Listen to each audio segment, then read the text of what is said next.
আমরা চলে যাচ্ছি সাকিব ভাইয়ের কাছে শুরুতে যাই, এবং সাকিব ভাই কেমন লাগছে? Hello everybody, it's great to be back. Booth FM এ অনেকদিন পরে আসলাম, and first of all I have to congratulate Radio Furti, specifically Booth FM and specifically Russell. Thank you. যে একদিন former CEO ড্যানিয়েলকে বলেছিল ভূত নিয়ে একটা প্রোগ্রাম করলে কেমন হয়।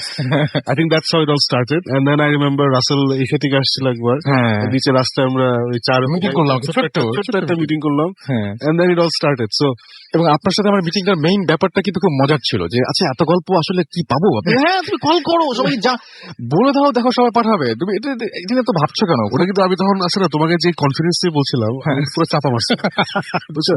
কোনো আইডিয়াই ছিল না যে মানুষ যে এইভাবে প্রোগ্রামটা মানে they'll get attached to it and they'll send in so many stories, because আমাদের কাছে খুব ইন্টারেস্টিং জিনিস, সবার কাছে ইন্টারেস্টিং হবে বুঝিনি। Same with you, right? সবার কাছে হবে বুঝিনি। So it's great to be back. Missing Suman ভাই a lot. জিবরান, এখনো স্টোরিগুলো চলছে 6 বছর, এখনো শেষ হচ্ছে না।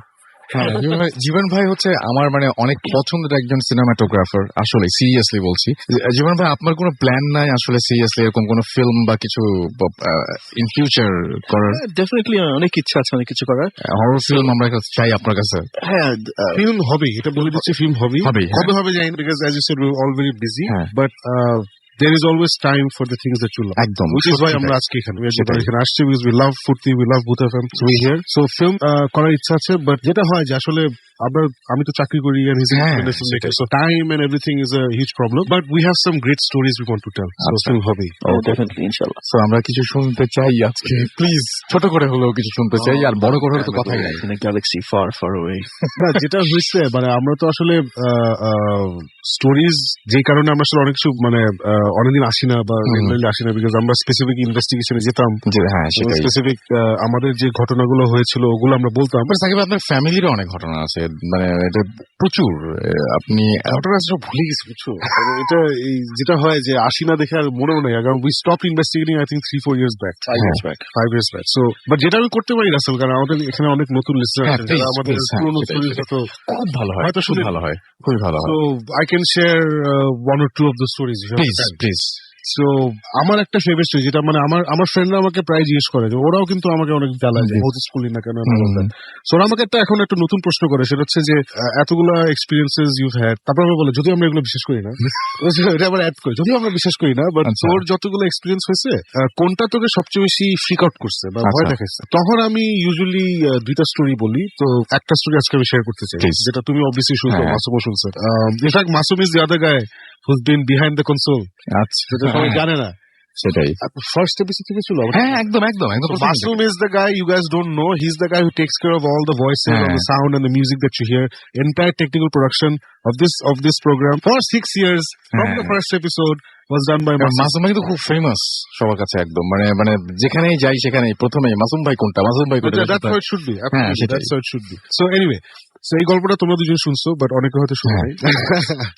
This is a story of একদম প্রথমকার দিকে যখন আমরা শুরু করছি, যে জাস্ট বহুত সাইডে একটা ফর্ম হয়েছে। সো তখন একদিন সুমন ভাইয়ের কাছে একজন আসলো, একটা ইয়াং ছেলে, এসে বললো যে মানে সুমন ভাই আমাদের ডাক দিছে, আমরা গেছি। তো বলছে যে একটা ছেলে আসছিল, ওর একটা নানা বাড়ি আছে এই জাস্ট নদীর ব্রহ্মপুত্র ওই সাইডে, যে কি বলে ওইদিকে, ওই যে নতুন লাইসেন্স করতে যেতে হয়েছে ইকুরিয়া বা কেরানীগঞ্জ, ওই সাইডে পার হয়ে একটু গেলি ওই সাইড। ওখান থেকে আসছে, তো ওদের ওখানে পুরোনো নানা বাড়ি আছে, তো ওখানে একটা রুম নিয়ে খুব প্রবলেম, কেউ থাকতে পারছে না, পুরোনো বাসা, এখন কেউ নাই। তখন বললাম যে মানে special why should be go there versus anything else. বলে যে ছেলেটা একটা কথা বলছে, ওটার পরে আমার কাছে খুব ইন্টারেস্টিং লাগছে। কি কথা? ছেলেটা নাকি এসে সোহন ভাইকে বলছে যে সোহন ভাই, আমাদের নানা বাড়িতে একটা রুম আছে যেখানে যদি কেউ ঘুমায় তাহলে সকাল হয় না।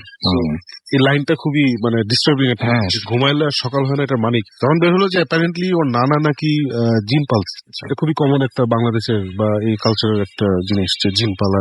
সো উনি জিন পালতেন, ওনার নাকি পোষা জিন ছিল একজন। So after he died for what ever reason, ওই রুমে ওই জিন কাউকে থাকতো, ওনার একটা বড় বেডরুম ছিল, ওখানে কাউকে থাকতে হতো। তো ওনার রুমটা, উনি যেহেতু বাড়ির মালিক ছিল, ওনার রুমটা সবচেয়ে সুন্দর, একটা বড় রুম, সো ওখানে কেউ থাকতে পারতো না। অ্যাপারেন্টলি বেশ কয়েকজন চেষ্টা করছে, এন্ড যেই কারণে লাইনটা হচ্ছে, ওখানে ঘুমানোর পরে they fail into coma. So এটা নাকি দুইজনে হচ্ছে, যে কোমায় হচ্ছে, একজন নাকি 6 মাস কোমায় ছিল, একজন 3 মাস কোমায় ছিল, এন্ড কোমা থেকে একজন নাকি মারা গেছে। সরি, 3 জন ছিল। এগুলো ভেরিফাইড না, এগুলো হচ্ছে গল্প, জানি না। ও বলছে, আমরা শুনছি একজন নাকি মারাই গেছে, কোমা থেকে আর উঠে নাই, একজন 6 মাস পরে উঠছে, একজন 3 মাস পরে উঠছে। এন্ড যারা উঠছে ওদের গল্প ছিল যে ওরা নাকি একটা ওয়ার্ল্ডে ছিল যেখানে সবকিছু গ্রে, কোনো কালার নাই, কোনো কিছু নাই, মানে সারাক্ষণ একটা টয়লাইট, সূর্য ওঠে না, রাতও না, মানে বিভৎস একটা জায়গা। ওখানে কেউ নাই, ওখানে খালি একা। এই জায়গাগুলো কিন্তু খুব অদ্ভুত, এই কথাগুলো হ্যাঁ, খুব মানে অদ্ভুত। এখানে কি সে সারাক্ষণ একা ছিল এবং সে পাগল হয়ে গেছে, কারণ একা 6 মাস, মানে ওখানেও হি ফেল যে time is moving, Right. But ওর কাছে 6 মাস মনে হয়নি। 6 মাস তো আমাদের টাইমে ছিল। ও বলছে যে ও পাগলই হয়ে গেছিল।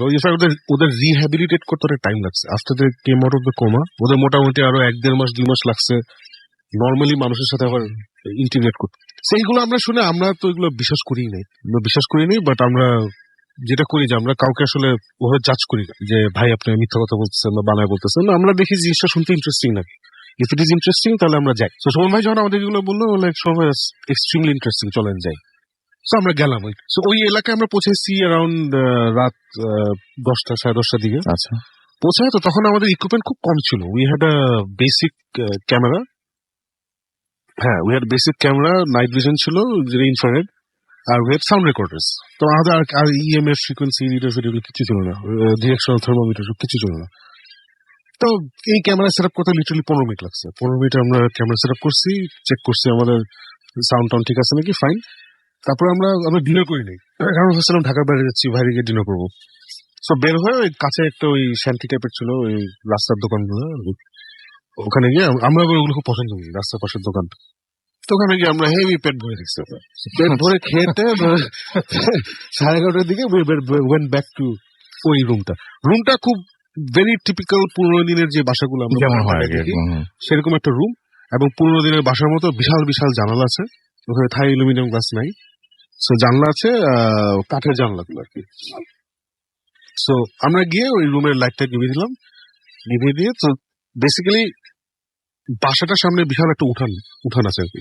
মানে ওই রুমটার সামনে একটা ব্যাকইয়ার্ড ছিল মনে হয়, বিশাল একটা উঠান টাইপের, ওটার পরে ওয়াল, তারপরে একটা গলি, গলির ওই পাশের কিছু বিল্ডিং এবং স্ট্রিট লাইট। সো যেহেতু এটা ঢাকার একটু বাইরে মফস্বল টাইপের জায়গা, সো অত লাইট আসলে নাই আমাদের ঢাকার ভিতরে যেরকম লাইট থাকে। সো খুব কয়েকটা টিমে স্ট্রিট লাইট আছে, এই হচ্ছে আলো। আর চাঁদ ছিল মনে হয়, চাঁদ ছিল না দিন, মাইকে বল, সরি বলবো না, চাঁদ, এটা সূর্য ছিল, it was day. Night, it was night. Don't ruin the mood. It was totally night. No, I think there was some moon. No, there was no moon because John, remember? আচ্ছা, ওকে। So দিন হয় চাঁদ ছিল, মানে হয় অমাবস্যা ছিল অথবা মেঘে ঢাকা ছিল, কিছু একটা ছিল আর কি। তো আমরা তখন ওই ইয়ে করে সব সেটেট করে বসছি, তো ওয়ে ওয়েটিং যে কিছু হবে নাকি। তো ইউজুয়ালি যখন কিছু হয় তখন যেমন জিব্রানের সেন্স করতে পারে। জিব্রান সব জায়গায় একটা ফিলিং পায়। সো ও কিছুটা বলে যে আই এম ফিলিং সামথিং, অথবা কিছুটা বলে যে কিছুটা হচ্ছে মনে হয়, and then usually the next person to pick it up is Suman ভাই, এন্ড আই এম সামবডি যে জীবনে কিছু পিক আপ করি না। সেটাই। সো ওই দিন দেখি যে জিব্রান ভাই, সুমন ভাই ওকে, মানে কেউ কিছু কারো কোনো সমস্যা হচ্ছে না, যোগ করতেছি আমরা যেটা করি, মানে ওয়েট করতে করতে যেটা হয়, মানে একবারের জন্য মনে হয় না যে আমরাও কোমায় চলে যেতে পারি বা এরকম কিছু। ওটা তো আমরা বিশ্বাসই করি, মানে এইসব গল্প কিন্তু বিশ্বাস করে। সেটাই। Anyway, again I'm saying যে গল্পটা বলছেন আমরা জাজ করি নাই, I'm just saying আমরা বিশ্বাস করি। সো জাস্ট অ্যাজ এই গল্প শুনে যে শুনবে তার বিশ্বাস করার কোনো দরকার নেই, জাস্ট শেয়ার করতেছে একটা জিনিস। সো আমরা খুব নর্মালি কথা বলছি, and the next thing I remember আমার চোখ খুললো,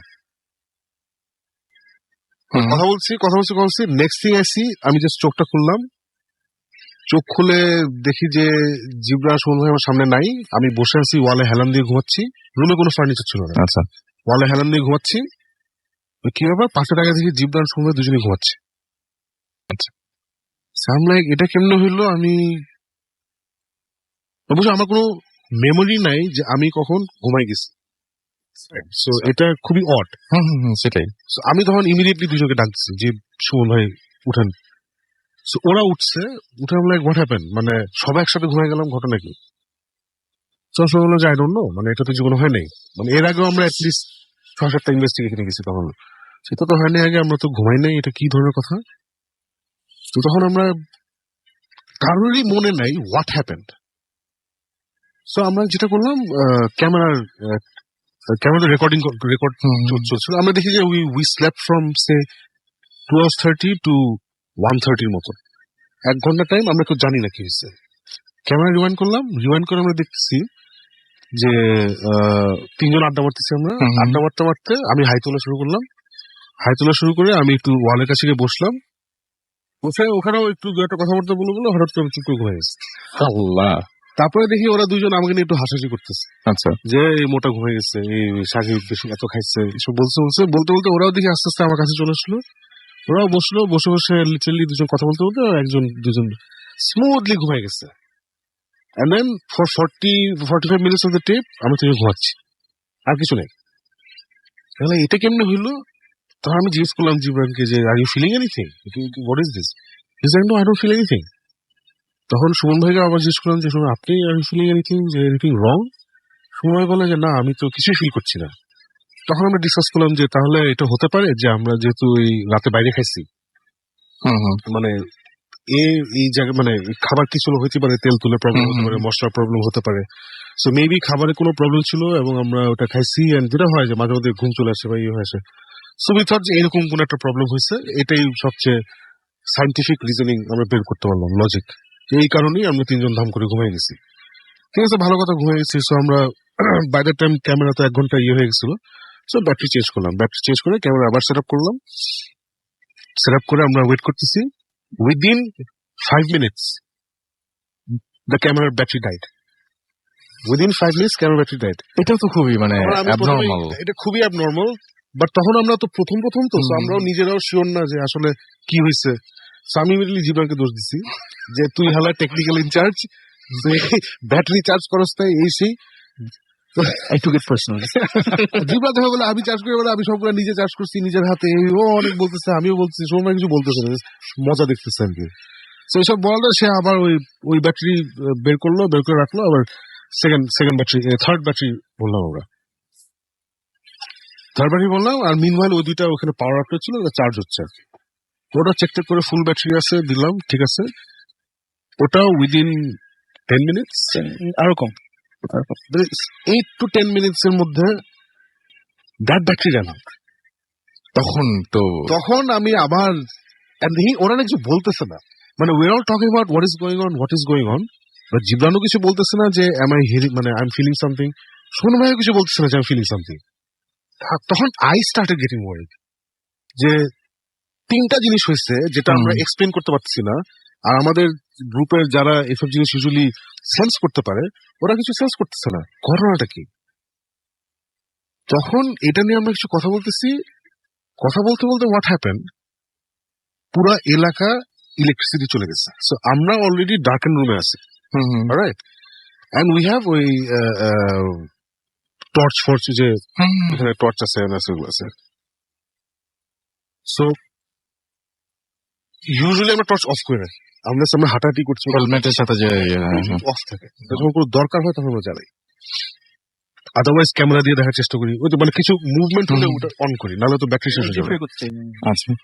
সো হঠাৎ করে কারেন্ট চলে গেল। বাই দ্যাট আই মিন ওই রুমে যে আলোটা আসতেছিল ওটা বাইরের আলো আসতেছিল, যেটা বললাম যে বাড়ির বাইরে একটা উঠানের পরে রাস্তা, ওখানে স্ট্রিট লাইট, ওই হালকা আলোগুলো জানলা দিয়ে আসতেছিল। ওইখানে পুরো কারেন্ট চলে গেছে। সো ইমিডিয়েটলি এমন নিকষ কালো অন্ধকার হয়ে গেল। আমি জানি না তো রাসেল বা Masum, if you have experience the darkness, যেটা হচ্ছে যে এত অন্ধকার যে নিজের হাত দেখা যায় না, এবং দ্যাট ইজ এক্সট্রিমলি ডিসওরিয়েন্টিং। মানে ইউ ফিল লাইক একটা লিম্বো স্পেসে আছে। হ্যাঁ, আসলে আমার কয়েকদিন আগে নিজের বাসায় হয়েছে, সুপার কারেন্ট চলে গেছে, হঠাৎ করে 2-1 বার হয়েছে। আমি বের হয়েছি দরজা দিয়ে, তবে ঠিক আমি নিজে হাত দেখতে পাচ্ছি না। মানে এই অবস্থা খুব উইয়ার্ড লাগে, ওই টাইপের অসম্ভব উইয়ার্ড লাগে। সো ওই রকম একটা অন্ধকার সিচুয়েশনে মানে হাত পাও দেখতে পাচ্ছি না। সো ইমিডিয়েটলি আমরা যেটা করছি, we went for our torches. Torch একটাও কাজ করতেছে না, ওদের ব্যাটারিতে মানে একই সমস্যা, all torches gone. Next what we did, সবার মোবাইল বের করছি, অল মোবাইলস ডেড, সিগন্যাল না, dead, there is no charge, alright. So এইগুলো আমরা করতেছি এন্ড আমরা কেউ কাউকে দেখতে পারতেছি না। সো উই ডোন্ট নো, মানে লাস্ট মেমোরি আছে কে কোথায় ছিলাম। তো সুমন ভাই প্রথমে বলছে যে যেখানে আছে দাঁড়া থাকো, ডোন্ট মুভ। তখন আমি যাবো চুপচাপ দাঁড়া, এগুলো টেস্ট করছি, কিছু হচ্ছে না। তখন আমি শুরু করে, শুন ভাই, I am feeling something for the first time maybe. হ্যাঁ, আমি বললাম যে শুন ভাই, I am feeling something, I am feeling extremely suffocated. আমার কাছে মনে হচ্ছে প্রেশার একটা ফিল করতেছি on my chest and heart, মানে প্যানিক হলে যেটা হয় ওইরকম একটা ফিলিং লাগতেছে। আপনারা কিছু ফিল করতেছেন? মানে আমি ভয়ের কথা বলতেছি না। তো জুবাই বলে না, I don't feel anything. Sharma বলে I don't feel anything.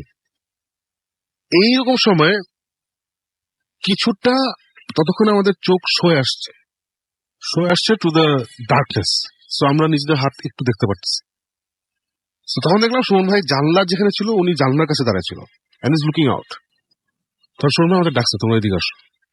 So we joined হিম জানলার কাছে গিয়ে।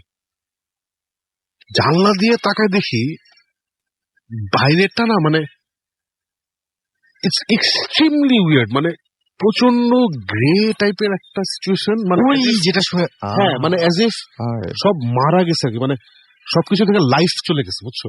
আসলে একটা দেয়ালেরও তো একটা লাইফ থাকে, একটা বিল্ডিং এর একটা লাইফ থাকে, রাস্তারও একটা লাইফ থাকে। It's like we were looking at something যেখানে nothing was alive and it's very dark, আবার একটু গ্রে, মানে এক্সট্রিমলি উইয়ার্ড। সো আমরা তিনজন ওখানে দাঁড়ায় আছি এন্ড উই সি অনেক দূরে আকাশে একটা রেড লাইট যেটা ব্লিঙ্ক করতেছে। আচ্ছা। সো এটা আমরা ধরেই নিছি এটা ওয়ান অফ দোজ হয় ইলেকট্রিক টাওয়ার্স অথবা মোবাইল ফোন টাওয়ার্স, বিশাল টাওয়ার থাকে, ওটার উপর একটা লাইট, ওটা ব্লিঙ্ক করছে। সো আমরা তিনজনই, তখন আমাদের আশেপাশে কোনো লাইট নেই কিন্তু, রাইট? সো আমরা তিনজনই ওই লাইটটার দিকে তাকিয়েছি যে ওই লাইটটা ব্লিঙ্ক করছে। হঠাৎ করে আমি রিয়েলাইজ করলাম, পরে আসতাম and they fell the same way. হঠাৎ করে রিয়েলাইজ করলাম ওই লাইটটা আস্তে আস্তে ইজ গোয়িং অ্যাওয়ে, দূরে চলে যাচ্ছে। হ্যাঁ, লাইটটা আস্তে করে দূরে চলে যাচ্ছে। তখন আমার মধ্যে একটা ভয়াবহ, মানে সিরিয়াস একটা ভয় আসছে। আমার তখন মনে হচ্ছিল যে ওই লাইটটা যদি চলে যায় তাহলে আমি আর জীবনে আলো দেখতে পারবো না। এই ফিলিংটা আসছে হঠাৎ করে। ইয়েস, যে আমি ওখানে দাঁড়ায় আছি, আমরা তিনজনই দাঁড়ায় আছি, none of us are moving, nobody is talking, and ওই লাইটটার দিকে দেখছি, লাইটটা আস্তে করে দূরে চলে যাচ্ছে। এবং আমার মনে হচ্ছে যে এই লাইট যদি চলে যায়, মানে আমরা কেউ ভয় অন্যদিকে তাকাচ্ছি, এই লাইটটা দিয়ে তাকাতে হবে আমাদের, আর আমাদের লাইফের কোনো লাইট নেই। এটা যদি চলে যায় তাহলে আমরা আর জীবনে আলো দেখতে পারবো না। এরকম ফিলিং নিয়ে বসেছি, দাঁড়ায় আছি, এন্ড দেন লাইটটা আস্তে আস্তে চলে গেল। সাডেনলি জাস্ট ডিসঅ্যাপিয়ার, দূরে গিয়ে ডিসঅ্যাপিয়ার করলো। Pin drop silence. আমরা তিনজন যে ইউজুয়ালি হাসাহাসি করি, যোগ করি, চুপচাপ পিন ড্রপ সাইলেন্স, দাঁড়ায় আছি একভাবে, জানলা দিয়ে বাইরে তাকায় আছি যে there is no light in our lives. এই ফিলিংটা কিন্তু ভয়াবহ, কোনো লাইট নাই চারপাশে, নাই এটা হয় না, আসলে এটা হয় না, ভেরি ভেরি ডেঞ্জারাস। এরকম বোধহয় আমরা অ্যারাউন্ড, তখন মনে হচ্ছে ঘন্টার পর ঘন্টা দাঁড়াচ্ছিলাম। পরে আমরা বের করছি যে 1 মিনিট। তখন মনে হচ্ছে আল্লাহ কতক্ষণ ধরে দাঁড়ায় আসছি। 5 মিনিট পরে যেটা হলো, দাম করে ইলেকট্রিসিটি ফেরত আসলো। মানে আমরা তো রুমে অলরেডি লাইট অফ ছিল, রাস্তার লাইট গুলো ফেরত আসছে। রাস্তায় ফেরত আসছে, তখন ম্যাজিক্যালি সব চেঞ্জ।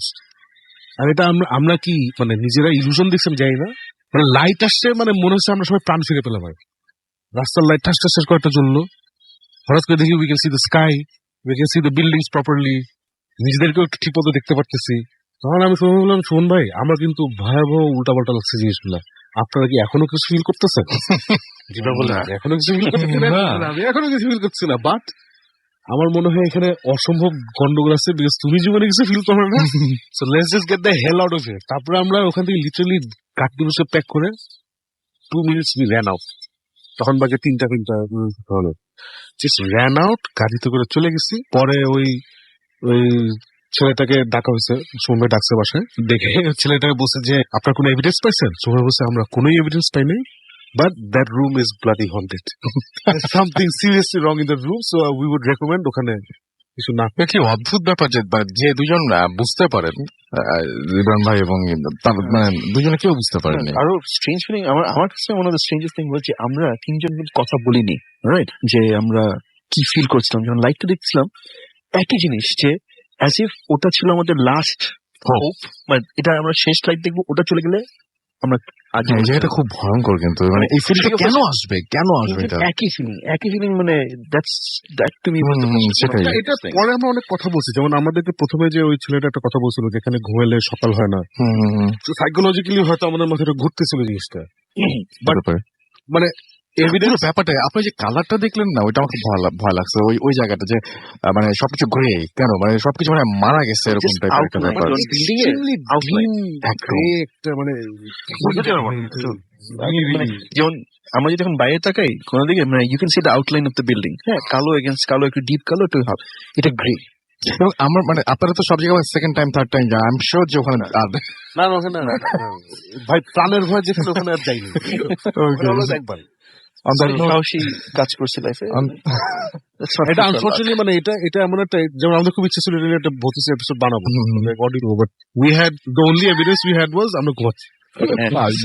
ফুটেজ হচ্ছে আমরা 45-50 মিনিট ঘুমাচ্ছি। That's the only evidence. অনেক জোরে নাক দেখি আমরা। অন দ্যাট নোট আমরা ব্রেক নিব, তবে তার আগে জীবন ভাই একটু আমাদের 6 বছর এবং আপনি কিছু বলেননি এখনো পর্যন্ত আমাদের শুনছেন। ফার্স্ট অফ অল মানে আমি তো এসেছি অনেক পরে ইয়েতে, মানে এগুলো প্ল্যানিং হওয়ার, তোমাদের প্ল্যানিং হওয়ার পরে, but to this day it was one of the best experience I've had fun experience I've had. আর আমি বলে দিই, যখন আগে যারা শুনতো আমরা কেন সবসময় 12:30টার পরে কথা বলতাম, হচ্ছে বিকজ আমাদের 11 তলা বেয়ে উঠতে হতো।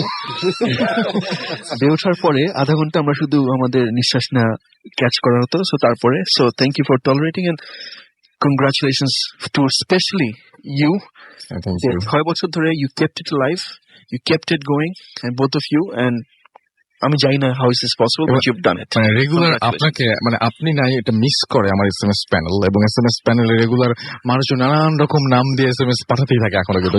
আমি তো কথাই বলতাম, আপনি এটা start, voice was the most popular voice. হ্যাঁ এবং এক্স্যাক্টলি, এবং আপনি স্টার্ট করেছেন যে কত উইয়ার্ড নাম হতে পারে।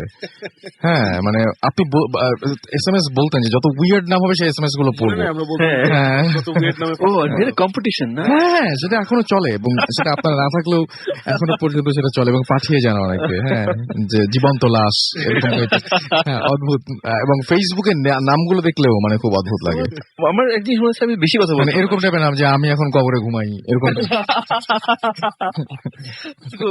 হ্যাঁ, আজকেও তাহলে কম্পিটিশনটা শুরু হোক একদিনের জন্য। হ্যাঁ ওকে, সো আমরা আপনারা এসএমএস পাঠাতে পারেন, মোবাইলের মেসেজ থেকে টাইপ করুন ফুর্তি FORT, ফুর্তি স্পেস দিয়ে লিখুন আপনার নাম, স্পেস দিয়ে আপনার মেসেজ পাঠিয়ে দিন 9840 নাম্বারে। আর যারা আমাদেরকে ইমেল করতে চান, আমাদের ইমেল অ্যাড্রেস হচ্ছে bhuthfm@radiofurti.fm। আমাদের ফেসবুকের লিংক বলে দিচ্ছি, www.facebook.com/radio.furti and www.facebook.com/bhuthfm.russell। Thank you Sakib ভাই, thank you very much, thank you Jibon ভাই, অনেক অনেক অনেক অনেক ধন্যবাদ। আমরা ছোট বিরতিতে যাচ্ছি, ফিরে আসছি। আমাদের সাথে এখনো অনেক লম্বা লিস্ট রয়েছে, সুতরাং আপনারা কেউ কোথাও যাবেন না, শুনতে থাকুন আমাদেরকে।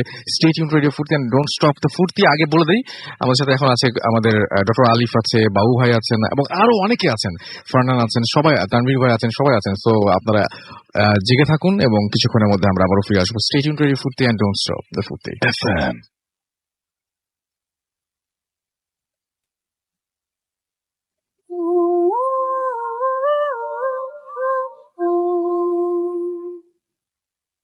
আসসালামু আলাইকুম রাসেল ভাই, আশা করি ভালো আছেন। আমি মাসুম খান, স্কটল্যান্ডের রয়্যাল এডিনবরা হসপিটালের ডিপার্টমেন্ট অফ সাইকোলজিতে লাস্ট 2 years ধরে আসি। সো স্টুডিওতে আসা ইম্পসিবল, বাট দেশে বেড়াতে আসলে ইনশাল্লাহ স্টুডিওতে আসবো। বুথফম আমার খুব প্রিয়। টাইম ডিফারেন্সেস এর কারণে রেকর্ডেড এপিসোডস গুলো ডাউনলোড করে শুনতে হয়। আজকের ঘটনাটা ভয়ঙ্কর না হলেও আমার কাছে খুব ইউনিক এন্ড সারপ্রাইজিং মনে হয়েছে। এই ঘটনাটা আমি এক কলিগ জিম জনসন থেকে শুনছি, এবং তার পারমিশন নিয়ে আপনাদের কাছে শেয়ার করছি। ভালো লাগলে প্লিজ পড়ে শোনাবেন। এই স্টোরিটা একটা 5 বছর ছেলেকে নিয়ে, যার নাম ক্যামেরন ম্যাকাউলি। ক্যামেরন স্কটল্যান্ডের গ্লাসগো শহরে বসবাস করে তার ফ্যামিলির সাথে। তার ফ্যামিলিতে আছে 3 ভাই ও তাদের মা নর্মা ম্যাকাউলি। ক্যামেরনের বাবা তাদের ছেলে চলে গেছেন কয়েক বছর আগে। ক্যামেরন 2 বছর বয়স থেকে কথা বলা শুরু করে, বাট তার কথা ছিল অন্য বাচ্চাদের থেকে ডিফারেন্ট, কারণ ক্যামেরন তার ফ্যামিলি এন্ড রিলেটিভসদের একটা কাহিনী বা ঘটনা বা গল্প বলে বেড়াতেন, কিন্তু তার কথা কেউ বিলিভ করাতে পারেনি। সবাই ভাবতো যে হয়তো পিচ্চি ছেলে, তাই স্বপ্ন দেখছে। ক্যামেরন যখন বুঝার এজ হলো, সে স্টিল তার সেম স্টোরি বলে বেড়াতেন, বাট আরো ডিটেইলড ভাবে। ঘটনাটি তার প্রিভিয়াস লাইফ নিয়ে। সে বলতো যে তারা স্কটল্যান্ডের ওয়েস্ট কোস্ট থেকে প্রায় 200 মাইল দূরে একটা আইল্যান্ডে থাকতো, বারা আইল্যান্ড। সে যখন স্কুলে সামার ভেকেশন পেত, তখন ক্যামেরন ও তার বাবা শেন রবার্টসন, তার মা এবং তার 3 বোন কিছুদিনের জন্য বারাতে চলে আসতেন। ওই সময়ে তার নাম ছিল ডেভিড রবার্টসন। তার তখনকার মা এবং 3 বোনের নাম তার মনে নেই। তারা ছিল 3 বোন এবং 1 ভাই। ওখানে খুব ফান করতো। তারা সবাই বারাতে একটা বিচের পাশে হোয়াইট হাউসে থাকতো। ক্যামেরন তার বেডরুমের জানালা দিয়ে তাকালে দেখতে পেত বিচ, আর ওখানে প্লেন ল্যান্ড করতো। তাদের একটা ডগিও ছিল, যেটা গায়ের রং ব্ল্যাক অ্যান্ড হোয়াইট। ডগিটাকে তারা খুব লাভ করতো। তার বাবা শেন রবার্টসন একদিন রোড ক্রস করার সময় একটা ট্রাক তাকে মেরে দেয় এবং তিনি মারা যান। তার এই আগের জীবনের স্টোরি শুনে ক্যামেরনের মা নর্মা ম্যাকলি তাকে অ্যাস্ক করলো যে তুমি এখানে কিভাবে আসছো। নর্মাল কোয়েশ্চেনের অ্যান্সার দিয়ে ক্যামেরন বলল, আমি একদিন বিচে বল নিয়ে খেলতেছিলাম এন্ড সাডেনলি বলটা একটা হোলে পড়ে যায়। আমি হাত দিয়ে নিতে ট্রাই করি, বাট এত ডিপ ছিল যে রিচ করতে পারছিলাম না। So আমি ওই হোলে নেমে যাই এন্ড সাডেনলি আমি একটা হোয়াইট ড্রেস পরা এক লম্বা বয়স্ক ব্যক্তিকে দেখতে পাই এবং সে আমাকে বলল, বাবা তুমি এখানে আসছো কেন? আমি বললাম, আমার বল নিতে আসছি। এরপর লোকটা বললেন, তুমি চলে যাও। তারপর আমি দেখি আমি তোমার বাসায় চলে আসছি। নর্মা ম্যাকলি তার ছেলের কথা শুনে মনে করলো যে প্রবাবলি ক্যামেরনের কোনো প্রবলেম আছে অথবা তার ঘটনাগুলো সত্য। দেরি না করে নর্মা কিছু ডিসিশন নিতে লাগলো। এর পরের দিন ক্যামেরনকে স্কুলে ড্রপ করে তার মা গেল এক সাইকিয়াট্রিস্টের কাছে সাজেশনস নিতে। তার ছেলের যে প্রবলেমটি হয়েছে তা নিয়ে সবকিছু ডক্টরকে ওপেনলি বলে। ডক্টর সব শুনে বললেন যে আপনার ছেলের যে প্রবলেমটা তা নিয়ে রিসার্চ করে এমন কিছু প্রফেশনালস আছে, তাদের মধ্যে একজনকে আমি পার্সোনালি চিনি। সে হলেন ইউএসএ এর পেনসিলভেনিয়া ইউনিভার্সিটি এর মেডিকেল স্কুলের CRS চাইল্ডহুড রিইনকার্নেশন সিন্ড্রোমের head of the department doctor Tim Hardy. So কয়েকদিন পর নর্মা ডক্টর টিমের সাথে ফোনে কনভারসেশন করে এন্ড ক্যামেরনের ব্যাপারে সব বলে। দেন ডক্টর বলল যে সে নাকি কারেন্টলি চাইল্ডহুড রিইনকার্নেশন সিন্ড্রোম বা CRS নিয়ে রিসার্চ করতেছে এন্ড ক্যামেরনের কেসটা সে নিজেই হ্যান্ডেল করবে, কারণ তার রিসার্চের কাজে আসবে। ডক্টর টিম 1 মান্থ পর স্কটল্যান্ড আসে নর্মা ও ক্যামেরনের সাথে মিট করতে। ক্যামেরনের বাসায় গিয়ে তার সাথে অনেক কথা বললেন। তখন ক্যামেরন তার প্রিভিয়াস লাইফের ঘটনাগুলো ডক্টরের সাথে শেয়ার করেন। ডক্টর টিম স্টোরি শুনে ডিসাইড করলো যে ক্যামেরনের স্কুলে যাবে।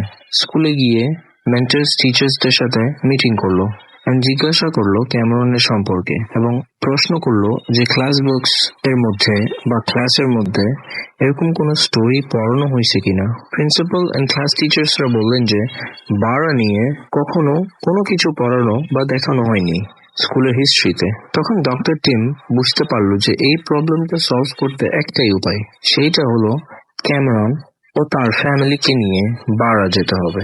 পরের দিন ডক্টর টিম গুড নিউজ নিয়ে ক্যামেরনদের বাসায় গেল এবং তাকে জিজ্ঞেস করলো, আমরা যদি বারা যাই তাহলে কি তোমাদের আইল্যান্ড হাউস সব দেখাতে পারবে? ক্যামেরন জাম্প করে বলল ইয়েস, আর দৌড়াই গেল তার ব্যাগস প্যাক করতে। ডক্টর টিম, নর্মা, ক্যামেরন এবং তার 2 ভাই গ্লাসগো এয়ারপোর্ট থেকে ফ্লাইট করে স্টার্ট করলো বারা আইল্যান্ডের উদ্দেশ্যে। প্লেনের উইন্ডোর পাশে বসে ক্যামেরন খুব অস্থির, কবে বাড়ি যাবে। প্লেনটি শেষ পর্যন্ত ল্যান্ড করলো বারাতে। প্লেন থেকে নেমে ডক্টর অবাক। ক্যামেরনের কথা অনুযায়ী তাদের প্লেনটি ঠিক বিচে ল্যান্ড করলো, নাই কোনো রানওয়ে। ছোট্ট একটা এয়ারপোর্ট বিল্ডিং আছে যেখানে তারা তাদের ডোমেস্টিক কার্যকলাপ গুলো সারছে। ডক্টর এবং ক্যামেরনের ফ্যামিলি একটা হোটেলে চেক ইন করে এবং সব ডকুমেন্টস রেডি করে পরের দিনের অভিযানের জন্য।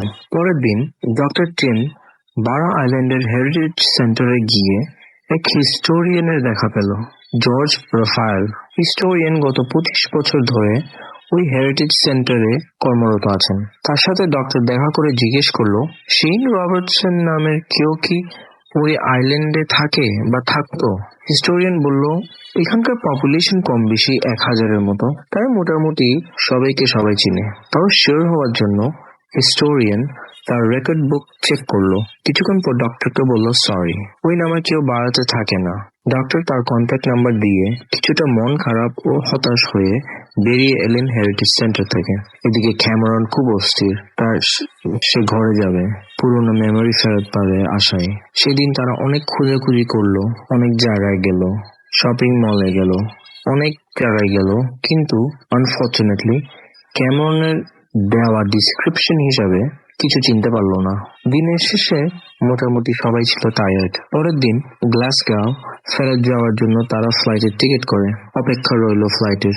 এয়ারপোর্টের বিল্ডিং এ বসে জানলা দিয়ে তাকায়ে ক্যামেরনের চোখে জল দেখে মা নর্মা তাকে জড়িয়ে ধরলো এন্ড অ্যাস্ক করলো, হোয়াটস রং বেবি? ক্যামেরন বলল সে নাকি তার আগের মাকে মিস করতেছে। ডক্টরের কল আসে একটা আননোন নাম্বার থেকে। হ্যালো বলতে ওই পার থেকে ভয়েস আসে, হ্যালো ডক্টর টিম। হ্যালো, আমি হেরিটেজ সেন্টার থেকে হিস্টোরিয়ান রাফায়েল বলছি, আপনারা প্লিজ এখানে চলে আসেন ফাস্ট। এই বলে লাইন কেটে দিল। কিছু বুঝতে না পারে ক্যামেরনদেরকে এয়ারপোর্টে রেখে ডক্টর চলে গেলেন হেরিটেজ সেন্টারে। সেখানে ঢুকে মাত্র হিস্টোরিয়ান ডক্টরকে বলল, আমি আজ মর্নিং এ বারা এস্টেট ওনার্স এর আর্কাইভ দেখতেছিলাম এবং সেখানে পাই রবার্টসন নামের এক লোকের ওনারশিপ ডকুমেন্টস। সাথে সাথে আপনার কথা মনে পড়লো এবং রিং করলাম আসার জন্য। আমি আরো দেখতে পাই রবার্টসন নামের এক লোকের এখানে 60 দশকের দিকে একটা এস্টেট এর ওনারশিপ ছিল এবং কমপ্লিট কন্ট্রাক্টটাও আছে।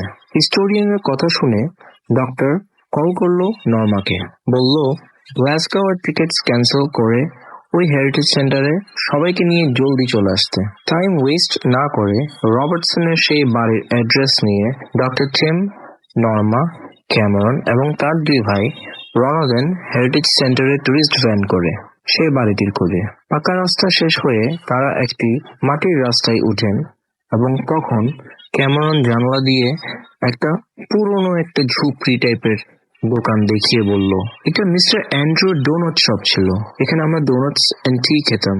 ধীরে ধীরে ক্যামেরন এই নেবারহুডটা চিনতে পারলো এবং বলল, এই তো আর একটু সামনেই তো আমাদের বাসা। তার কথা শেষ না হতেই তারা রাস্তার শেষ মাথায় এসে যা দেখলো সেটা হচ্ছে একটা 2 তলা হোয়াইট বাঙ্গালো ঠিক বিচের সামনে। ক্যামেরন উচ্চ স্বরে চিৎকার করে উঠলো, এই তো আমাদের বাসা, আমার আম্মু নিশ্চয়ই বসে আছে ভিতরে। তারা গাড়ি থেকে নেমে দেখলো বাড়িটি অ্যাবান্ডেন্ড অবস্থায় আছে। সামনের গেট ওপেন, ডোরের লক নাই। ডোর খুলে দেখলো সবকিছু ডার্টি, খুব অন্ধকার। তারা জানালার পর্দা সরিয়ে দেখতে পেল বিচ। ক্যামেরন পুরো অস্থির, খুব ছটফট করতে লাগলো। হঠাৎ একটা কর্নারে বসে পড়লো এবং কান্না করতে লাগলো। ডক্টর তাকে জিজ্ঞেস করলো, বাবা কি হয়েছে? ক্যামেরন বলল, আমার আম্মুর জন্য মন কানে। কিছুক্ষণ সবাই চুপ ছিল ক্যামেরনের ইমোশন দেখে। তারপর ক্যামেরন তাদেরকে সবকিছু দেখায়, সে কোথায় খেলতো, কোথায় দৌড়াইতো এবং তাদের বাসার ব্যাক সাইডে এক ছোট একটা ডোর ছিল যেটা দিয়ে তারা ডাইরেক্ট বিচে যেত। কিছুক্ষণ হ্যাপি, কিছুক্ষণ ডিপ্রেসড হয়ে সে বলল, আমি গ্লাসগো চলে যাব। Doctor in the meantime তার ডায়েরিতে নোটস নিতে লাগলো। হাফ এন আওয়ার পর তারা রিটার্ন করলো হেরিটেজ সেন্টারে। ডক্টর টিম হিস্টোরিয়ানকে জিজ্ঞেস করলো যে রবার্টসন ফ্যামিলিতে কেউ কি বেঁচে আছেন বর্তমানে? হিস্টোরিয়ান রাফায়েল বলল, রবার্টসন ফ্যামিলিতে যিনি বেঁচে আছেন তিনি এক আনম্যারিড মহিলা, নাম তার কেটি রবার্টসন, পেশায় একজন বিউটিশিয়ান, লন্ডনে থাকে। উনি 5-7 ইয়ার্স আগে একবার এখানে এসেছিল এবং ওনার বিজনেস কার্ড দিয়েছিল যেটা আমি রবার্টসনের ফাইলে স্টেবল করে রেখে দিয়েছিলাম। ডক্টর সব অ্যাড্রেস এন্ড কন্ট্যাক্টস লিখে নিয়ে সবাইকে নিয়ে চলে গেলেন এয়ারপোর্টে লন্ডন যাওয়ার ফ্লাইট করে। ক্যামেরন এবং তার মা কিছু বুঝতে পারলেন না। অবশেষে তারা লন্ডন পৌঁছায় এবং একটা হোটেলে চেক ইন করে। দেন হিস্টোরিয়ানের দেওয়া নম্বরে কল করে গডের নাম নিয়ে। ওই পার থেকে এক মহিলা কল রিসিভ করে বলল, hello, Katie Robertson here. Doctor তার পরিচয় দিয়ে বেশি কথা না বাড়িয়ে একটা মিটিং সেট করলো। কেটি তার বাসায় ওদের আসতে বলল। ডক্টর, নর্মা, ক্যামেরন এবং তার দুই ভাই গেল কেটির বাসায়। ডক্টর সব কথা পুরোপুরি খুলে বলল কেটিকে। অবাক দৃষ্টিতে তাকিয়েছিল তাদের কথা শোনার পর এবার রিপ্লাই করলো কেটি। সে বলল, আমাদের ফ্যামিলিতে শেন রবার্টসন নামের কোনো ব্যক্তি ছিল না এবং কেউ রোড ক্র্যাশে মারা যাননি। আমার মারা যখন ছোট ছিল তখন সামার ভেকেশনে বাড়া যেত 2 উইকসের জন্য। মা থেকে শোনা ঘটনা অনুযায়ী একবার 1967-এ মা এবং তার 2 বোন এক ভাইকে নিয়ে নানা এবং নানু একসাথে সামার ভেকেশনে বাড়া যায় 2 উইকস হলিডে কাটাতে। এবং আসার আগের দিন মামা সাডেনলি বিচে খেলতে গিয়ে আর কখনো ফিরে আসে নাই। তারা পরে সবাই মামাকে খুঁজতে বের হন বিচে। ছোট একটা আইল্যান্ড বলে তারা ভেবেছিল যে মামাকে খুঁজতে বেশিক্ষণ লাগবে না, কিন্তু মামাকে না পেয়ে ওখানকার সিকিউরিটি অথরিটিসদের খবর দেন এবং পুলিশ এন্ড কোস্ট গার্ডসরা মিলে পুরো আইল্যান্ডের চারপাশে তোলপাড় খোঁজ করেও পেল না। বুক ভরা কষ্ট নিয়ে তারা লন্ডন চলে আসে। ওই ইয়ের ভ্রমণের স্মৃতি হিসেবে রয়ে গেল শুধু ছবি, আর এই ছবিগুলো আমার হেফাজতে আছে। কেটির ঘটনা শুনে ডক্টর টিম 1967-এর বারা আইল্যান্ডের ভ্যাকেশনের ফটো অ্যালবাম দেখতে চাইলো।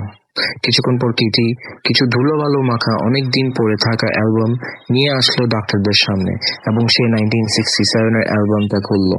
প্রথম পেজ উল্টাতে কেটি ক্যামেরনকে প্রশ্ন করলো যে এই ছবিগুলোতে কাউকে চিনতে পারছো? ক্যামেরন চোখ দুটো বড় করে বলল, এই তো আমি এন্ড আমার 3 বোন। কিন্তু অবাক করে সে বলল, এগুলো তো আমার বাবা মা না। আমার বাবার চুল কম ছিল, অনেক টল ছিল, আর আমার মা অনেক সুন্দর ছিল, তার চুল ছিল লাল। এই বলে ক্যামেরন আবার কান্না করতে লাগলো। অ্যালবামের কয়েক পেজ উল্টাতেই ক্যামেরন উচ্চ স্বরে বলল, এই যে দেখো আমাদের হোয়াইট হাউস, এই যে দেখো আমাদের ডগি, এই যে আমি আর আমার বোন, কিন্তু এটা তো আমার বাবা না। ডক্টর এন্ড নর্মা ছবি দেখে অবাক হয়ে কিছু বুঝতে পারছিলেন না। তারা যে বাংলোটিতে গেছিল সেই ঘরের ছবি, এবং ক্যামেরন যে ডগির কথা বলছিল সেই কালো সাদা ডগির ছবি, কিন্তু ক্যামেরন বলতেছে তার মা বাবা নয়। ঘটনা বুঝতে পারলো না। যদি তারা তখন লন্ডনে থাকতো, দেন হাউ কাম ক্যামেরন তার নিজের বাসার কোনো মেমোরি নাই? ক্যামেরনের ঘটনা অনুযায়ী তার বাবা মা কে ছিল? এইসব কোয়েশ্চেনের কোনো অ্যান্সার পেল না। কেটি ওনার নানা ও নানু এর আরো ছবি দেখাইছে, ওনাদের লন্ডনের বাড়ির ছবিও দেখাইছে, কিন্তু ক্যামেরন তা কিছু চিনতে পারলো না। অবশেষে ডিনার করে কেটি তাদেরকে বিদায় দেয়। ডক্টর ফাইনাল রিপোর্ট করে ইউএসএ ফিরে যায়। প্রতি বছর কেটি রবার্টসন ক্যামেরনদের বাসায় ক্রিসমাস করতে যায়। সেই মেনেই নিল যে ক্যামেরনের মধ্যে তার সেই 1967-এর হারিয়ে যাওয়া মামা আছেন। এই ছিল ঘটনা রাসেল ভাই। সবাইকে আল্লাহ হাফিজ।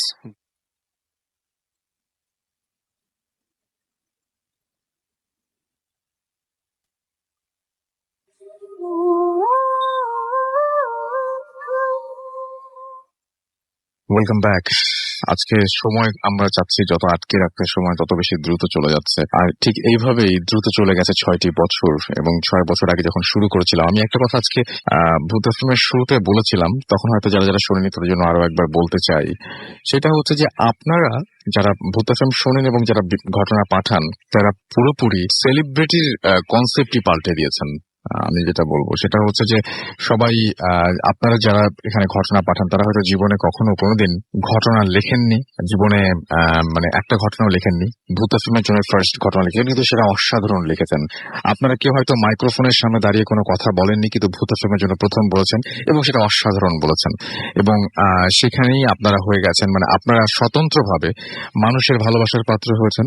এবং অসংখ্য মানুষ সারা পৃথিবীর, বাঙালি শুধু না, বাঙালি ভাষাভাষী ছাড়াও যারা আছেন তারা পর্যন্ত আপনাদের ফ্যান হয়ে গেছে। তো এর চাইতে বেশি আর কি চাই? আরেকটা জিনিস, সেটা হচ্ছে সবার উপরে মানে ভূত ফিল্মে আমি তো খুব প্রাউডলি বলতে চাই যে এটা মানে আমাদের আবিষ্কার। এটা কোনো ধরনের কোনো মানে ধার করে নিয়ে আসা কোনো কনসেপ্ট না। যে কনসেপ্টকে ফলো করে দেশে এবং বিদেশে পরবর্তীতে অনেকেই অনেক কিছু করছেন। সুতরাং এটা মানে ভূত ফিল্ম কালচারে পরিণত হয়েছে। আমরা সিগনিফিকেন্টলি আমরা দেখেছি ভূত ফিল্ম হওয়ার পর থেকে বইয়ের প্রকাশনাগুলো বদলে গেছে। বইমেলায় এখন মানে ছোটদের, বড়দের, মাঝারিদের সবার জন্যই মানে ভূতের গল্পের বই মানে বিক্রি হয়। এটা ভূত ফিল্ম শুরু হওয়ার পর থেকে অনেক বেশি বেড়েছে। টেলিভিশনে ভূত নিয়ে নাটক যা কিছু, সেটা মানে একটা মানে তার মানে আমরা যেটা করেছি সেটা হচ্ছে একটা পুরোপুরি একটা নতুন সময় সময় নিয়ে এসেছি মানুষকে, যেটা হচ্ছে মানে মানুষ আগে কখনো এক্সপেরিয়েন্স করেনি, যে এতজন মানুষ একসাথে ভূতের প্রোগ্রাম শুনবে। এটা কাদের জন্য? আমি যদি সারাদিন ধরে শুধুমাত্র বকবক করতাম তাহলে কেউ শুনতো না, এটা অবভিয়াসলি সেটা কেউ শুনতো না। সেটা আপনাদের জন্য, এবং আপনাদের ঘটনায় যদি সেই ধারটা না থাকতো তাহলে কেউ কারো মানে দায় পড়েনি যে মানে ঘুম হারাম করে এভাবে মানে জেগে থাকা। তো সেই জন্য স্যালুট টু ইউ গাইজ, এবং যারা আছেন দেশে এবং দেশের বাইরে, যারা রেগুলার ঘটনা পাঠান এবং যারা আমাদেরকে রেগুলার আমাদের সাথে আছেন, আমাদেরকে টেক্সট করছেন, আমাদেরকে উৎসাহ দিচ্ছেন, এবং এই এতগুলো মানুষ যে শুনছেন, আমরা টিকে আছে কি জন্য? যারা যারা ঘটনা পাঠাচ্ছেন না তারা ভাবছেন যে তারা মনে হয় কোনো কন্ট্রিবিউট করেন না, আপনারা কোনো কন্ট্রিবিউটর না। একটা জিনিস কি, আমি একটা জিনিস বিশ্বাস করি যে মানুষের যে ইচ্ছা, সেই ইচ্ছা একটা শক্তি, এবং সেই শক্তিরও একটা রূপান্তর আছে, বা সেটারও একটা মানে প্রতিফলন, বা মানে সেটার একটা মানে কি বলবো, যে সেটার একটা ফল পাওয়া যায় আর কি। এই যে এতজন মানুষ যে ভূত এফএম মঙ্গল চাচ্ছেন, প্রতি শুক্রবারে ভূত এফএম ফিরে আসুক চাচ্ছেন, এইটার কারণেই হয়তো আমরা ফিরে আসি। এবং এটা তো একটা দোয়া বলতে পারেন, যে আমরা আপনাদের দোয়া আমাদের সাথে আছে, এবং আপনারা প্রতি সপ্তাহে চান যে ভূত এফএম বারবার করে ফিরে আসুক। দ্যাটস ওয়াই আমরা ফিরে আসি। আমাদের সঙ্গে মাসুম ভাই আছেন, এবং আমরা এতক্ষণ ধরে সবার সাথে কথা বলেছি। আমরা চাচ্ছিলাম যে মূল পর্বে মাসুম ভাইয়ের সাথে কথা বলবো। মাসুম ভাই, 6 বছরে আপনার কেমন লাগছে একটু যদি সবাইকে বলতেন। খুবই ভালো লাগছে। হ্যাঁ, খুবই ভালো লাগছে। মানে এই আমি আমি আচ্ছা, আপনাকে একটা প্রশ্ন করি, আমি চিন্টু ভাইকে করেছিলাম। সেটা হচ্ছে, আমাদের এখানে না দুটো গ্রুপ আছে।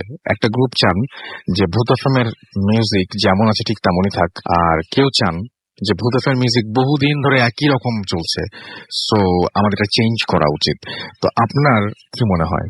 আসলে পুরোনোটা ফেলে দেওয়ার কিছু নাই, পুরোনোটা দিয়েই আমরা এত দূর। ওটাও থাকুক, সাথে নতুনদের জন্য তো কিছু আনা উচিত। হ্যাঁ, নতুনদের জন্য কিছু আনা উচিত। আমরা দুই পক্ষকেই আসলে সন্তুষ্ট রাখা উচিত। একদম মানে একদম মানে কি বলবো, একদম মানে সবচেয়ে সুবিধাজনক অবস্থানে আপনি আছেন। আসলে মানে তাদেরকে নিয়েই তো আমরা, তাই না? তাদেরকে বাদ দিয়ে তো আমরা মাসুম ভাইকে ভোট দিন। দুই পক্ষকেই আমি চাচ্ছি যে তারা, তাদের জন্য আমরা করব, আশা করি, চেষ্টা করছি আর কি। আমরাও চেষ্টা চালিয়ে, আসলে আমি আসলে দোষী এখানে। আমরা আজকে করবো, মানে আজকে আপনার অনুভূতিটা কেমন বলেন তো? অনুভূতিটা কেমন, শব্দটা যেন কেমন লাগলো? হ্যাঁ, ভালো লাগতেছে। অনেক কাজ চলতেছে মাঝখানে, আমি থাকতে পারি নাই, তো খারাপ লাগে তখন যে থাকতে পারতেছি না, বাইরে থাকতেছি, কাজ করতেছি। আর এখন জানতাম যে এই বার্থডে তো সব ফেলে রেখেই আসছি আর কি, আবার চলে যাবো আবার। হ্যাঁ, সেটাই না, সেটাই মানে আপনি যেটা করছেন সেটার কারণে আমরা সবার কাছে পৌঁছাতে পারছি। ওইটার জন্য মানে বাকি সব জায়গার যে জিনিসটা হচ্ছে সামনে, ওইটা আরো ভালোভাবে যেন মানুষের কাছে পৌঁছায় যায়, ভূত এফএমকে আরো দূর পর্যন্ত নিয়ে যেতে পারি আমরা। সেই টেকনিক্যাল সাপোর্টটাও কিন্তু মাসুম ভাই দেয়, মানে সেই চেষ্টাটাই করে যাচ্ছি। আশা করি আরো বেশি মানুষ ভূত এফএম শুনবে। এবং আমি আপনাদের একটা কথা বলি, সেটা হচ্ছে মাসুম ভাই যে কাজটা করছেন, এটা তার, this is not his job actually, মানে যেটা এখন পর্যন্ত। হ্যাঁ, এখন সো এইটা তাহলে তিনি কেন করছেন? এটা পুরোপুরি তিনি এই যে রাতের বেলায় যে এসে এখানে বসে এই যে আপনাদের সাউন্ডে থাকেন উনি, এটা পুরোপুরি একদম কি বলবো যে ভালোবাসা থেকে করছেন। এটা যদি কালকে থেকে কেউ না আসেন, অফিসে তাকে জবাব দিয়ে করতে হবে না। এটা তার কাজ না আসলে, বাট উনি এটা করে যাচ্ছেন শুরু থেকে। সো এই জন্য আমি থ্যাঙ্কস জানাচ্ছি আপনাকে মাসুম ভাই, থ্যাংক ইউ ভেরি মাচ। আর এটা করতে পেরে ভালো লাগে। হ্যাঁ, সেই জন্যই আপনি আসেন, অবভিয়াসলি সেই জন্যই আসেন। সো আমরা এখন ঘটনায় ফিরে যাব, এবং ঘটনায় ফিরে যাওয়ার জন্য আমরা আসছি। আমরা বাবু ভাইকে দিয়ে শুরু করি তাহলে। আমরা তারপরে আলিফ আছে আমাদের সাথে, আরো অনেকেই আছেন। সুতরাং আমি বুঝতে পারছি না যে এই টাইমের মধ্যে কিভাবে হবে। শুরু করি, আমরা শুরু করলেই দেখা যাক কতদূর এগোতে পারি। সো বাবু ভাই, আমরা আজকে শুরুতেই আপনার ছোট্ট করে যেটা জানবো সেটা হচ্ছে যে 6 বছরে পদার্পণ করলো ভূত এফএম, কেমন লাগছে? Thank you very much. First বলবো যে happy birthday to Bhoot FM, 6ষ্ঠ বছর। আর 2012 সালে মাঝামাঝি থেকে আসছি, তো বেশ ভালো লাগছে। অনেক স্মৃতি, অনেক স্মৃতি, অনেক কিছু, অনেক ভালোবাসা।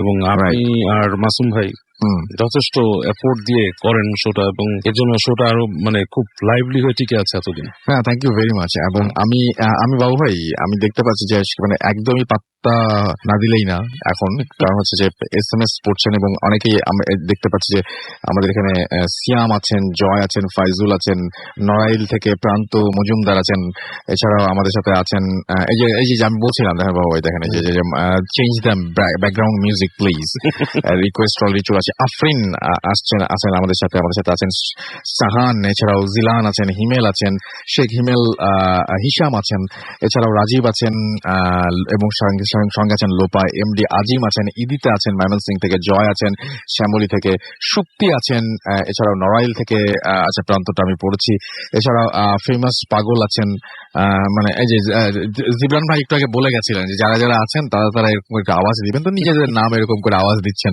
আমি জানতাম যেটা হবে। এবং জিবরান ভাই যখন বলেন জিলান আছেন, তো যাই হোক আমরা এখন ঘটনায় চলে যাই এবং আমি আপনাদেরকে একটু বলে রাখি www.facebook.com/radio.furti and www.facebook.com/bhutfm.russell এই দুটো জায়গায় আপনারা আজকে কি হলো তার একটা মানে নমুনা দেখতে পাবেন এবং এখানে যারা পার্টিসিপেট করেছেন তাদের লাইভ ভিডিও থেকে শুরু করে অনেক কিছু আছে। সো অবশ্যই সেগুলো একটু চেক আউট করবেন। আমরা চলে যাচ্ছি আমাদের ঘটনায়।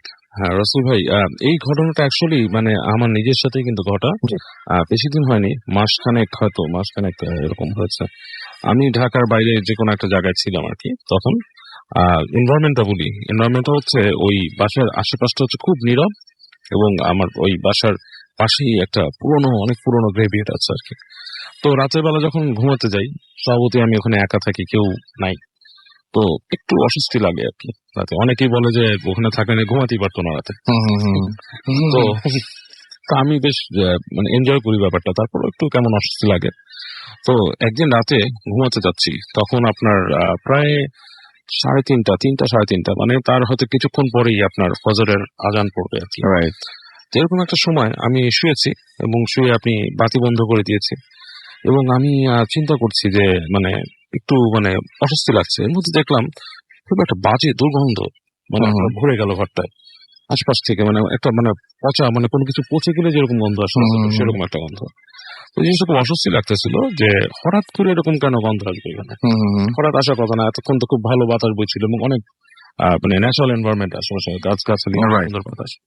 তো আমি জানালাটা একটু মানে ছোট করে দিলাম, মানে বন্ধ করার কাছাকাছি নিয়ে আসলাম, তারপর আমি শুয়ে পড়লাম। তো যখন শুয়ে পড়েছি রাসেল ভাই, ঘুমাইনি তখনও মানে চেতনা আছে অনেক। এরকম সময় আমি হঠাৎ করে ফিল করলাম যে আমার মাথার মধ্যে কেউ টাচ করেছে। আচ্ছা, একটা হাতের ছোঁয়া। আচ্ছা, এটা কিন্তু খুবই আনইউজুয়াল একটা জিনিস, বিকজ ওই বাসায় কেউ নাই, আমি একা, এবং আমি প্রচন্ড রকমের আটকে উঠছি। আচ্ছা, ভয় পেয়ে গেছি, মানে ভয় পাওয়া কি হঠাৎ করে একটা টাচ, স্বাভাবিক, খুবই স্বাভাবিক। এবং যখন এই জিনিসটা আমার মাথায় ক্রস করলো যেখানে কেউ নাই, কি আমাকে টাচ করলো, ঠিক এই সময়টাই আমার কানের মধ্যে একটা জিম করে শব্দ হলো, সাথে সাথে আমি ফিল করলাম এই স্লিপ প্যারালিসিস যে জিনিসটা মানুষ বলে বা বোবায় ধরা, রাইট, এটা সম্বন্ধে আমি যথেষ্ট আগে পড়াশোনা করেছি, জেনেছি, আমি আলাপও করেছি একদিন ভূত ফিল্মে। তো এই জিনিসটা আমি একদম মানে এক্সপিরিয়েন্স করলাম এবং আমি সম্পূর্ণ জেগে থাকা অবস্থায়। আচ্ছা, এবং আমি নড়তে পারছিলাম না রাসেল ভাই, মানে it's like somebody is like taking control over my body. আচ্ছা, এরকম একটা ব্যাপার। তো আমি ভেতরে তখন আপনি বুঝছেন যে আমার মাথায় কিন্তু তখনও কাজ করতেছে রাসেল ভাই, যে সেন্সটা যে এই জিনিসটা কি হচ্ছে আমি বুঝতে পারছি এবং চিন্তা করছি। তখন আমার একটা পুরনো কথা মনে পড়লো, অনেকেই বলতো যে এরকম অবস্থায় যদি কেউ সাথে না থাকে মানুষ মারা যায়। আচ্ছা, ঠিক এরকম মানে কন্টিনিউয়াসলি থাকলো, অনেকেই বলেছে আগে। তো এটা যখন আমার মাথায় কাজ করেছে, আমি নিজের মাথায় নিজে চিন্তা করছি অটো সাজেশনের মতো যে আমি এটা হতে দিতে পারি না। রাইট, আমি তখন দোয়া পড়া শুরু করলাম। আপনি তখন চিন্তা করলাম এবং মনে মনে দোয়া পড়া শুরু করলাম এবং দোয়াটা মুখ দিয়ে যে বের করবো আসল ভাই, মুখটা খুলতে পারছিলাম না এবং অনেকক্ষণ চেষ্টার পর অল অফ এ সাডেন মুখ দিয়ে দোয়াটা বেরিয়ে আসলো। মুখ থেকে আপনার প্যারালাইজ টাইপের, মানে আমি চেষ্টা করতাম পোঙানোর মতো, এবং আমি অনেক চেষ্টার পর এক সময় আমার মুখ থেকে বেরিয়ে আসলো দোয়াটা, এবং দোয়া বেরোনোর সাথে সাথে it's just like a magic, like আপনার ইলেকট্রিক শক দিয়ে কোনো কিছু ছেড়ে গেলে যেরকম, জাস্ট লাইক দ্যাট। এবং আমি উঠে বসলাম, বসে আমি দোয়া পড়লাম, দোয়া পড়ে সৃষ্টিকর্তাকে স্মরণ করলাম এবং চিন্তা করলাম যে এই সময় চলে, এবং ঠিক সেই মুহূর্তটাই কিন্তু ফজরের আজান দিল রাসেল ভাই। একদম ওই টাইমটাতে আমি যখন উঠে বসলাম, বসে দোয়া পড়লাম, তখনই কিন্তু ফজরের আজানটা দিয়েছে। এবং সবচেয়ে আশ্চর্যের ব্যাপার, ওই যে দুর্গন্ধ ছিল সেটাও নাই, সেটাও চলে গেছে ওখান থেকে। দু ঘন্টা একটু বর্ণনা হচ্ছে 2 ঘন্টা। এটা জিনিসটা এরকম অনেক সময় আমরা কোথাও দেখি না যে কোনো কিছু পচে মরে যায়, যেমন হুম, ধরেন একটা ইঁদুর বাসা পচে গেলে যেরকম হয়, ওই ধরনের একটা স্মেল, মানে সহ্য করার মতো ঠিক না গন্ধটা।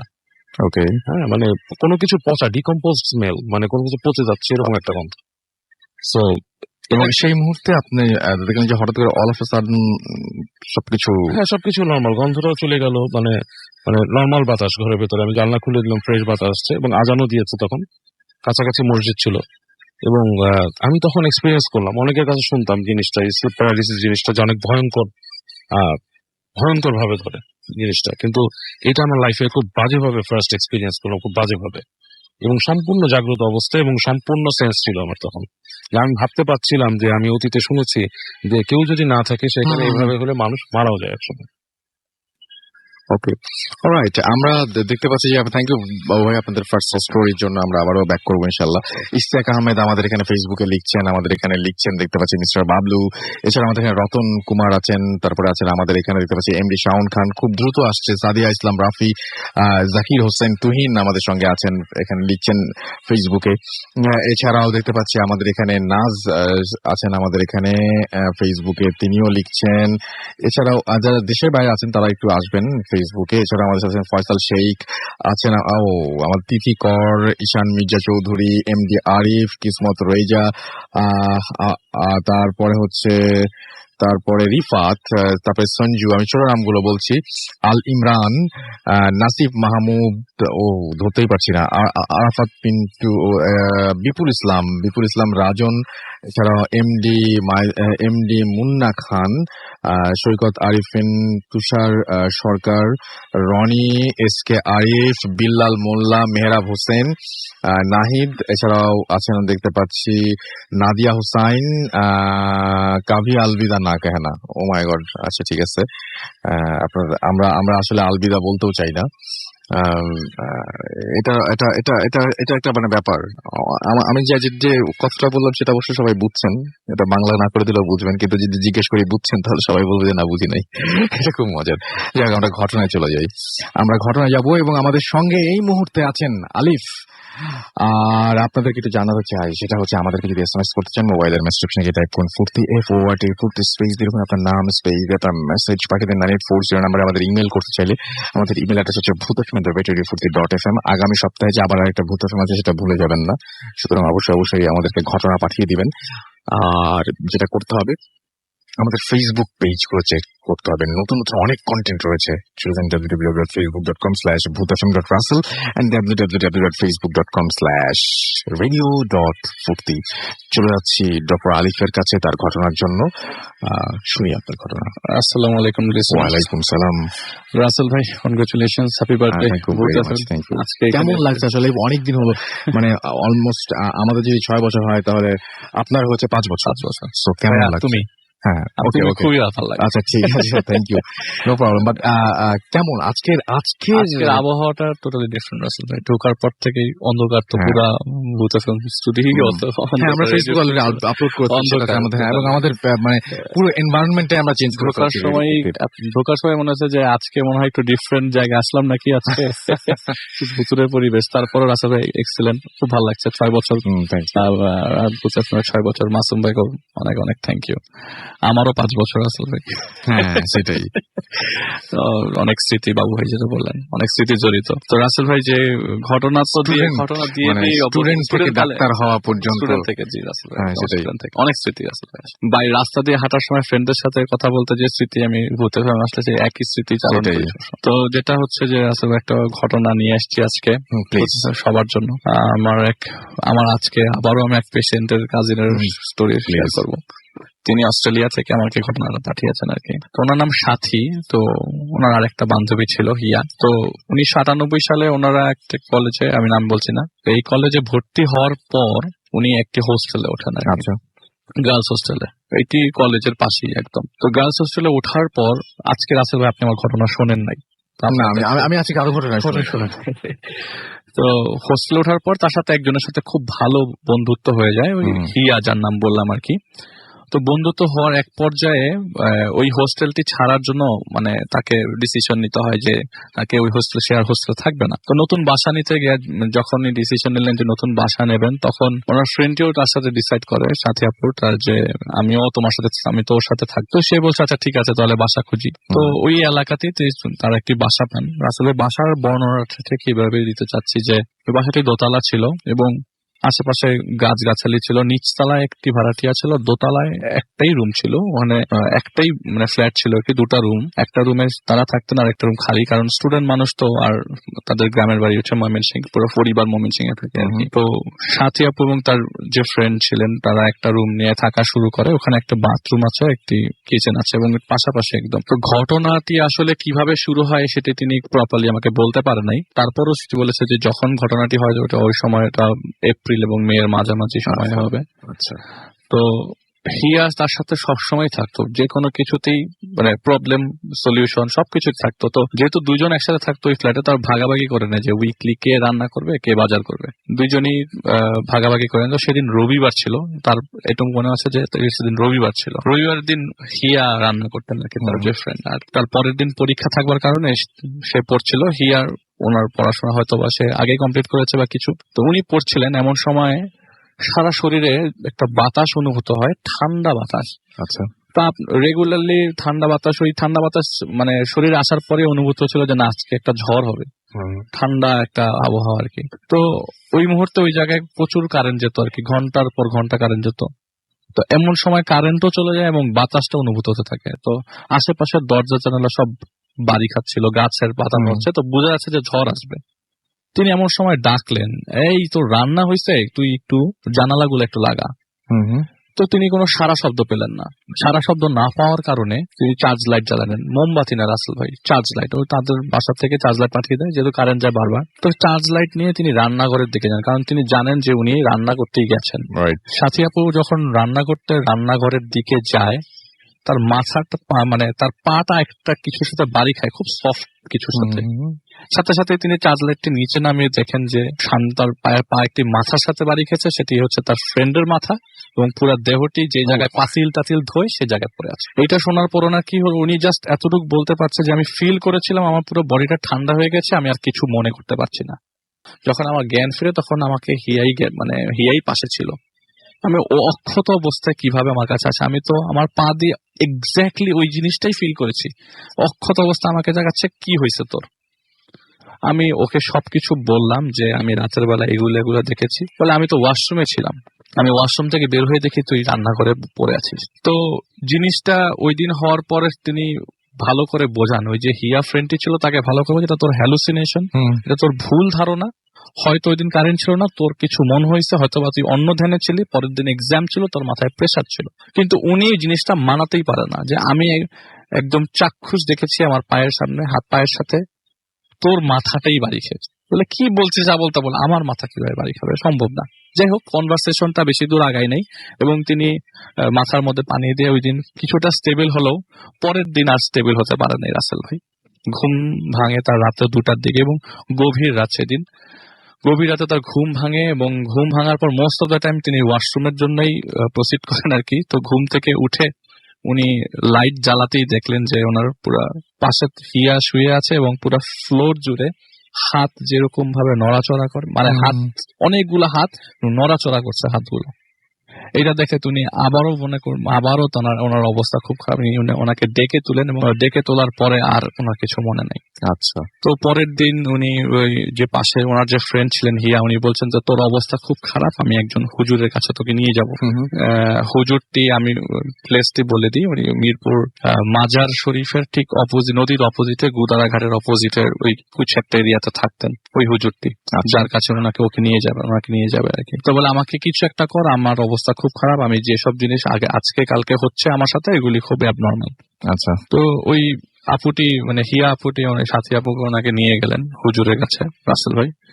যে হুজুরের কাছে যেতে হলে তাকে 3-4 ধাপ পেরিয়ে যেতে হয়েছে। লাইক একজনের কাছে বলেছে, উনি আরেকজনের কাছে রেফার করেছে, আরেকজনের কাছে রেফার করেছে, আরেকজনের কাছে রেফার করেছে। রেফার করার পর নৌকায় উঠিয়েছে, নদীর ওপারে গেছে, অনেকক্ষণ ওয়েট করার পর জানা গেল যে হুজুর বাংলাদেশে নাই। ও সে খুব ফেমাস একজন হুজুর, আমি ওনার নামও বলছি না। উনি আছেন কিনা এটা উনি বলতে পারেন না, যেহেতু উনি আমাকে ঘটনাটি শেয়ার করেছেন। তো আমি খবরটা নিয়েছি রাসেল ভাই, আমি ওখানে গিয়েছিলাম এবং খবরটা অথেন্টিক দেখেই আমি বলছি যে হ্যাঁ এরকম একজন ছিল এবং হয়তো আছে, কেউ জানে না। ঘটনাটি আজকে থেকে প্রায় 18 বছর আগের ঘটনা, অনেক আগের। তো উনি বললো যে আমরা ওই দিন হুজুরকে যে পাই নাই, কিন্তু ওই দিন না পাওয়াতে কি আমার সাথে বেশি ঘটনাটা আরো কঠিন জটিল হয়ে যাবে, এটা আমি কখনো কল্পনাও করতে পারবো না। বাসায় আস্তে আস্তে আমাদের সন্ধ্যা হলো, দরজাটা খুলে রুমে ঢুকতেই দেখি আমার রুমে কবর, আমার রুমের কবর খোঁড়া, আমার রুমের মধ্যে খাট নাই, পালঙ্ক নাই, কিছু নাই, আমি খালি কবর দেখছি। আমি পাশে হিয়াকেও দেখছি না, ও কই গেল। কিছুক্ষণ পর আমার জ্ঞান ফিরল, আমি দেখি আমি আবারও হিয়ার কাছে, হিয়া আমাকে জাগিয়েছে। আমি ওকে বললাম যে মানে উনি বলছেন যে আমি ওকে বলেছি যে আমি আর এই বাসায় থাকবো না, কোনোভাবেই থাকবো না, বলে আজকে রাতটা কোনোভাবে পার কর, দেখি কালকে কিছু একটা ব্যবস্থা করব। পরের দিন ওই বাসায় সাবলেট চলে আসে, একটা রুম খালি ছিল। সাবলেট চলে আসার পর ওনার মনের মধ্যে কিছুটা হলেও শঙ্কা কাটে যে আমার জন্য একা আছি, হয়তো একাকিত্বর কোন একটা সুযোগ কেউ নিচ্ছে বা কিছু, আমি শিওর না। ওই দুইজন আসার পর ঠিক 3 দিন পরে, এক্স্যাক্টলি 3 দিন পরে ওই হুজুরের ইয়া থেকে একটি ফোন আসে পাশের দোকানে। তখন রাসেল ভাই মোবাইল ফোনের অতটা প্রচলন ছিল না, আসছে নতুন করে। তো পাশে টেলিফোন নাম্বারটা ওই হুজুরের জায়গায় দিয়ে এসেছিল ওরা, যে উনি আসলে যেন ফোন দেয়। হুজুর গিয়েছিলেন পশ্চিমবঙ্গে, উনি ওখান থেকে আসার পরে ফোন দেয় যে আপনি আসেন এবং আমরা আপনার সাথে ইগারলি দেখা করতে চাচ্ছি। হুজুর হঠাৎ করে ইগারলি কেন দেখা করতে যাবে? আমি তো যে আমাকে দেখেও নাই হুজুর, সেটাই তো আমি জানি না কি হলো। হুজুর দেখা করার সময় দিলেন হচ্ছে বুধবার, মঙ্গলবার রাতের কথা রাসেল ভাই, আমার মঙ্গলবার রাতের কথা আমার নিজেরই জিনিসটা বলতে কেমন লাগছে। উনি বললেন যে আমি রাতে আমার ঘুম ভাঙলো এবং ঘুম ভাঙলো এমন অবস্থায় আমার গলাটা কেউ চেপে ধরেছে, খাটটা আসছে খাটের নিচ থেকে, আমি ছটফট করছি, আমি নড়তে পারছি না, ছটফট করছি, আমার গলাটা চেপে ধরছে। আমার মনে হয় এখনই দমটি বেরিয়ে যাবে। আমি পাশে হাত মানে যে পাশে হিয়া আসে সে পাশে আমার ডান হাত দিয়ে বারবার ধাক্কাচ্ছি, কিন্তু আমি হিয়াকে সাপোর্ট পাচ্ছি না, হিয়ার বডি ধরতে পারছি না। আমার বাম হাত দিয়ে আমি কোনো মতে, কিছুক্ষণ পরে আমার ল্যাম্পের লাইটটি জ্বালালাম, ল্যাম্পটি জ্বলার পরে আর কেউ নাই। আমি পিছনে তাকে দেখি একটা হাত খাটের নিচে চলে গেল পিছন দিক দিয়ে। তো রাসেল ভাই যেটা উনি বললেন যে আমি এগুলি কখনো কল্পনা করি নাই, পাশের রুমে চলে যাই, ওই মুহূর্তে আমি হিয়াকে পাই নাই। ওই দিন রাতটা ক্রস করার পরে বুধবার সকালবেলা হিয়া আমাদের রুমে আসে এবং আমি ওকে খুব পেইল অবস্থায় পাই। এরকম অবস্থা আমি কখনো ওকে পাই নাই, আমি কখনো ওকে দেখি নাই। এই অবস্থায় ওকে আমি কখনো এত ফ্রেশ একটা মেয়ে হঠাৎ করে এরকম হয়ে গেল। আমি ওকে খুব জোরে ধাক্কা দিয়ে জিজ্ঞেস করলাম, তুই কই গিয়েছিলি? সেগুলো চল, আজকে বুধবার, আজকে হুজুরের কাছে যাব। সেই মেয়েটি তাকে আবারও একইভাবে একই রেফারেন্সে, তখন আর এত রেফারেন্স লাগে না কারণ জায়গাটা তারা চিনে গেছে। তো ওই জায়গায় হুজুরের কাছে যায় এবং হুজুর তাকে খুব সাথে সাথে অনেকজন বসেছিল হুজুরের কাছে। হুজুর বলেছে যে সব সিরিয়াল বাদ দিয়ে ওনাকে পাঠিয়ে দেয়। তো আমি যখন হুজুরের কাছে যে বসি, আমি বারবার হিয়ার দিকে তাকাচ্ছিলাম আর হুজুর আমাকে বলছে আপনি কার দিকে তাকাচ্ছেন? আমি বললাম যে মানে উনি বলছে যে, আমি বললাম যে আমি আমার ফ্রেন্ডের দিকে তাকাচ্ছি। বলে আপনার ফ্রেন্ডের দিকে তাকান, আমি তো কাউকে দেখতে পাচ্ছি না। শোনেন, ওর দিকে তাকায়েন না। হুজুর বলছে যে ওর দিকে তাকায়েন না, আমার দিকে তাকান। আচ্ছা, আপনি যাকে দেখতেছেন তাকে সবাই দেখতে পায় না, আপনি দেখতে পাচ্ছেন। আমি জানি না রিজনটা কি, তবে আপনি যে বাসায় আছেন সেই বাসায় আমাকে একটু যেতে হবে। হয়তো আপনি সেই থ্রুটা নিয়ে আসছেন বা কিছু। তো ওই আপু বললেন যে আমি কিছু জানি না, আমি এখান থেকে চলে যেতে চাই, আপনি আমার চলে যাওয়ার ব্যবস্থা করেন। আমি যা দেখছি, যা আপনি বুঝছেন কিনা আমি জানি না। তো হুজুর বললে আপনি কি দেখছেন? তিনি সবকিছু বললেন। বলে কি আমি বুঝতে পারছি, আমি ওখানে থাকা অবস্থায় আপনার প্রেজেন্সটা এখানে টের পেয়েছিলাম, আপনি যেখানে এসেছিলেন আমি টের পেয়েছি। আমি সেই জন্যই আপনার সাথে দেখা করার জন্য বলেছি যে ঠিক আছে, সাথে সাথেই ফোন দাও। মোস্ট ইম্পর্টেন্ট কথা হচ্ছে আমি আপনার এখানে যাব এবং আপনার প্রেজেন্স আপনাকে থাকতে হবে। বলে আমি থাকতে পারবো না। বলে আপনি যদি থাকতে না পান তাহলে আপনাকে সারা জীবন পস্তাতে হবে, আপনাকে ওই জায়গায় থাকতেই হবে। তো রাসেল ভাই উনি বললেন যে ঠিক আছে আমি থাকবো, আমার বাবাকে ডাকতে হবে। ময়মনসিংহ থেকে তার বাবাকে তিনি ডেকে নিয়ে আসলেন। ডেকে নিয়ে আসার পরে হুজুরও এখানে গেলেন এবং ওই দিন সন্ধ্যার দিকে ওখানে বললেন যে এই বাড়ির পিছনে আমি একটা জিনিস খুঁড়বো। একজন কোদাল, একজন দা নিয়ে আসলো, মানে কাঁচি টাচি নিয়ে আসলো আর কি, কোদাল টোদাল নিয়ে আসলো এবং সাথী আপুর প্রেজেন্সে ওই কোদাল দিয়ে ওই বাড়ির পিছনটা খোঁড়া হলো এবং যেটি পাওয়া গেল সেটি হচ্ছে রাসেল ভাই দুটো হাত। এবং সাথে সাথে ওখানে পুলিশকে ডাকা হলো, কিন্তু ওখান থেকে যার সরার তিনি সরে গেছেন। সাথে ওই হুজুর বলেছে আপনি এখান থেকে চলে যান, আপনাকে যেন আমি এই এলাকায় আর কখনো না দেখি। উনি বলেছে কেন এখানে হাত এসছে, কেন কি হয়েছে, কেন আমার গলা কেউ চাপ দিয়েছে, কেন আমি এত হাত দেখেছি, এগুলি আমি আলিফ ভাই আর কারো কাছে কখনো জানতে চাইনি। আমি অনেক দূরে আছি, আমি কখনো জানবো না, কিন্তু আমি ওই দিন যদি আমি না যেতাম, আমাকে ওইখানে হুজুর আলাদা করে বলেছে যে আপনি এসছেন ভালো হয়েছে, ওই দিন যদি আমি না যেতাম, ওই দিন যদি আমি না থাকতাম, তাহলে হয়তোবা আমি বারবার হিয়াকেই দেখতাম। এটাই ছিল রাসেল ভাই ঘটনা।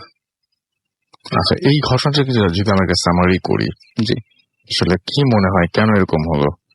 হয়তো রাসেল ভাই আমি যেটুক বলবো যে ওখানে হয়তো বা কেউকে মেরে ফেলা হয়েছিল, এই হাত দুটোর পিছনে লজিক থাকতে পারে, লজিক থাকতে পারে। ওনাকে সাপোর্ট করে, ওনার ঘাড়ে সাপোর্ট নিয়ে হয়তো হুজুরকে ডেকে নিয়ে এসে রিভিল করা। এবং এই হাত দুটো নিশ্চয়ই সেই হাত। উনি বলছে যে আমি আসলে এতটুকু খেয়াল করিনি কি হাত, কিন্তু আমার অবস্থা ওখানে হাতের তো অ্যাকচুয়ালি কঙ্কাল বেড়ে, দুটা হাতের কঙ্কাল এবং পুরো দুটা হাতটা আলাদা পলিথিনে বাঁধা, পলিথিনের ভেতরে ছিল হাত দুটো। এই যে বললেন এটা প্রচুর লোক জমে গিয়েছিল। এই যে হুজুর যে বললেন যে তোমাকে যেন কোন এলাকা কখনো না দেখি, এটা ব্যাপার হুজুরের এই কথাটার কখনো উনি বিশ্লেষণ চায়নি, কিন্তু উনি বলেছেন যেটা যে আমি যতটুকু বুঝেছি হয়তোবা আমি এখানে আরেকটু আমাকে হয়তো আরো সাপোর্ট দিতাম, আমি সেটাই বলছি, আমাকে হয়তো আরো ক্ষতি করে অন্য কিছু ডেকে আনা, হয়তো কেউ জানতো না, এটা জানানোর জন্যই আমার সাপোর্ট নিয়েছে, হয়তো হুজুরই বের করতে পারতো। হিয়াকে ওনার তো অস্তিত্বই নাই, কে এটা, ওনার মানে সাবজেক্টও ছিল না, উনি সাথে ওনার একা থাকতো, কেউ বলতেও পারবে না যে ওনার সাথে কেউ আছে কি আছে না, দো ছিল কিনা। হুজুর বলছে যে তুমি কার দিকে তাকিয়েছো, ও নাই, কিন্তু তুমি ওর দিকে তাকাও, সেটাই আমার দিকে তাকাও, সেটাই তাই হবে। থ্যাংক ইউ আলিফ। আবারও আমরা দেখি যে মানে চেষ্টা করবো যে আবারও আরেকটা ঘটনা শোনার, আর আমরা একটা ছোট্ট বিরতি নিয়ে আসি, কারণ আমাদের সঙ্গে আরো দুজন আছেন, তাদেরকে আমরা এখন ঘটনা শেয়ার করতে চাই, তাদের ঘটনা শুনতে চাই। আপনাদের কিছু SMS পড়তে চাই তার আগে, এবং ব্রেকে যাওয়ার আগে কিছু SMS পড়ে ফেলতে চাই। আর সেটা হচ্ছে যে আমি হচ্ছে লিমন শাহরিয়ার আমাকে বলছেন লিসনিং ফ্রম টুথপাড়া খুলনা, এবং অনিক অ্যান্ড রিদওয়ান আছেন গোপালগঞ্জ থেকে। জামিল ইসলাম লিখেছেন ভাইয়া আমি নিউ SMS করলাম, আমি 2010 থেকে শুনছি এবং আমার কাছে কিছু ঘটনা আছে। সোহাগ আমাদের লিখেছেন ফ্রম রাজেন্দ্রপুর, আমাদেরকে উৎস লিখেছেন দীপ্ত এবং ভাস্কর আমাদের সাথে আছেন ধানমন্ডি থেকে তারা। জয় আছেন, জয় হ্যাপি শ্যামলী কাজী অফিস থেকে তিনি লিখেছেন শুনছেন, এবং শাওন, নাহিদ, সাকিব, সম্রাট সবাই মিলে তারা ছাদে বসে শুনছেন ভূত এফএম। সজীব আমাদের ময়মনসিংহ থেকে আমাদের সাথে রয়েছেন। আলিফ ভাই দ্য স্টোরি ইজ সো, আচ্ছা তার কাছে অনেক মানে প্যারানরমাল লেগেছে স্টোরিটা। আমাদের কাছে লিখেছেন মুখিত এবং শিমু নেত্রকোনা থেকে। এছাড়া আমাদের সাথে কিং কং লিখেছেন, আমাদের সাথে লিখেছেন Samirul happy birthday to Bhoot FM, well done. Rupa Khulna থেকে লিখেছেন রাসেল ভাই আজ আমার birthday, happy birthday to you Rupa. আমাদেরকে দেখতে পাচ্ছি যে খুলনা থেকে আনোয়ার এবং তার ওয়াইফ আফরিন লিখেছেন enjoying the scary world of ভূত এফএম অ্যান্ড হ্যাপি বার্থডে লিখেছেন। মেহেদি ড্যামরা থেকে লিখেছেন ঢাকা থেকে যে ফার্স্ট স্টোরিটা খুব ইন্টারেস্টিং ছিল। আরিফ এবং তার ওয়াইফ রুম্পা হবিগঞ্জ থেকে আমাদের সঙ্গে আছেন। পিয়াস আছেন, ওয়েলকাম ব্যাক ভৌতেস্ট। শাওন যাত্রাবাড়ি থেকে আমাদের সঙ্গে আছেন। আমাদের সঙ্গে রয়েছেন এমডি তুফাইল আহমেদ মৌলভী বাজার থেকে। শুভ ইসলাম আমাদের সাথে আছেন। আমাদের সাথে রয়েছেন মাসুম সিলেট থেকে। এছাড়াও আসাদ খান আমাদের সাথে আছেন, এবং তিনি বলেছেন জিবরান ভাইয়ের ভয়েস অসম লাগলো। এবং সাকিব ভাই সেটা বলছিলেন যে সবাই মানে এভরিবডি লাইকস হিজ ভয়েস, এবং মানে আমাদেরও খুব ভালো লাগে, এবং ওনার গিটার আরো বেশি মজার। সোনিয়া আলিফ আমাদের সাথে আছেন। আমাদের সাথে রয়েছেন দেখতে পাচ্ছি সুবাইয়া, এবং এছাড়া আরো অনেকেই। তো আপনারা যদি থাকতে চান তাহলে যেটা করতে হবে সেটা হচ্ছে যে আমাদেরকে শুনতে হবে, এর চেয়ে বেশি আর কিচ্ছু করার দরকার নেই। আর যদি চান আমাদের সাথে কমিউনিকেট করবেন তাহলে চলে আসুন, আপনার মোবাইলের মেসেজ অপশনে টাইপ করুন ফুর্তি FORTI ফুর্তি, স্পেস দিয়ে লিখুন আপনার নাম, স্পেস দিয়ে আপনার মেসেজ পাঠিয়ে দিন 9840 নাম্বারে। আমাদের ইমেল অ্যাড্রেস হচ্ছে ভূতfm@fuርቲ.fm, যেখানে আপনি ঘটনা পাঠাবেন। অবশ্যই নেক্সট উইকে আপনার ঘটনা নিয়ে আমরা ফিরে আসা চাই, যেখানে আমাদের ফেসবুক পেজগুলোতে আপনি ভিজিট করতে পারেন। আমাদের আজকের সব ভিডিওস, ফটোস সব আপনি সেখানে পাবেন, এবং সেখানে যদি আপনি ভিজিট করে আসুন www.facebook.com/bhutfm.russell and www.facebook.com/radio.furti। আমার নামের স্পেলিংটা হচ্ছে RUSSELL। চলে যাচ্ছে একটা ছোট বিরতিতে, ফিরে আসছে একটু পরে। Stay tuned to Radio Furti and don't stop the Furti. ভূত FM।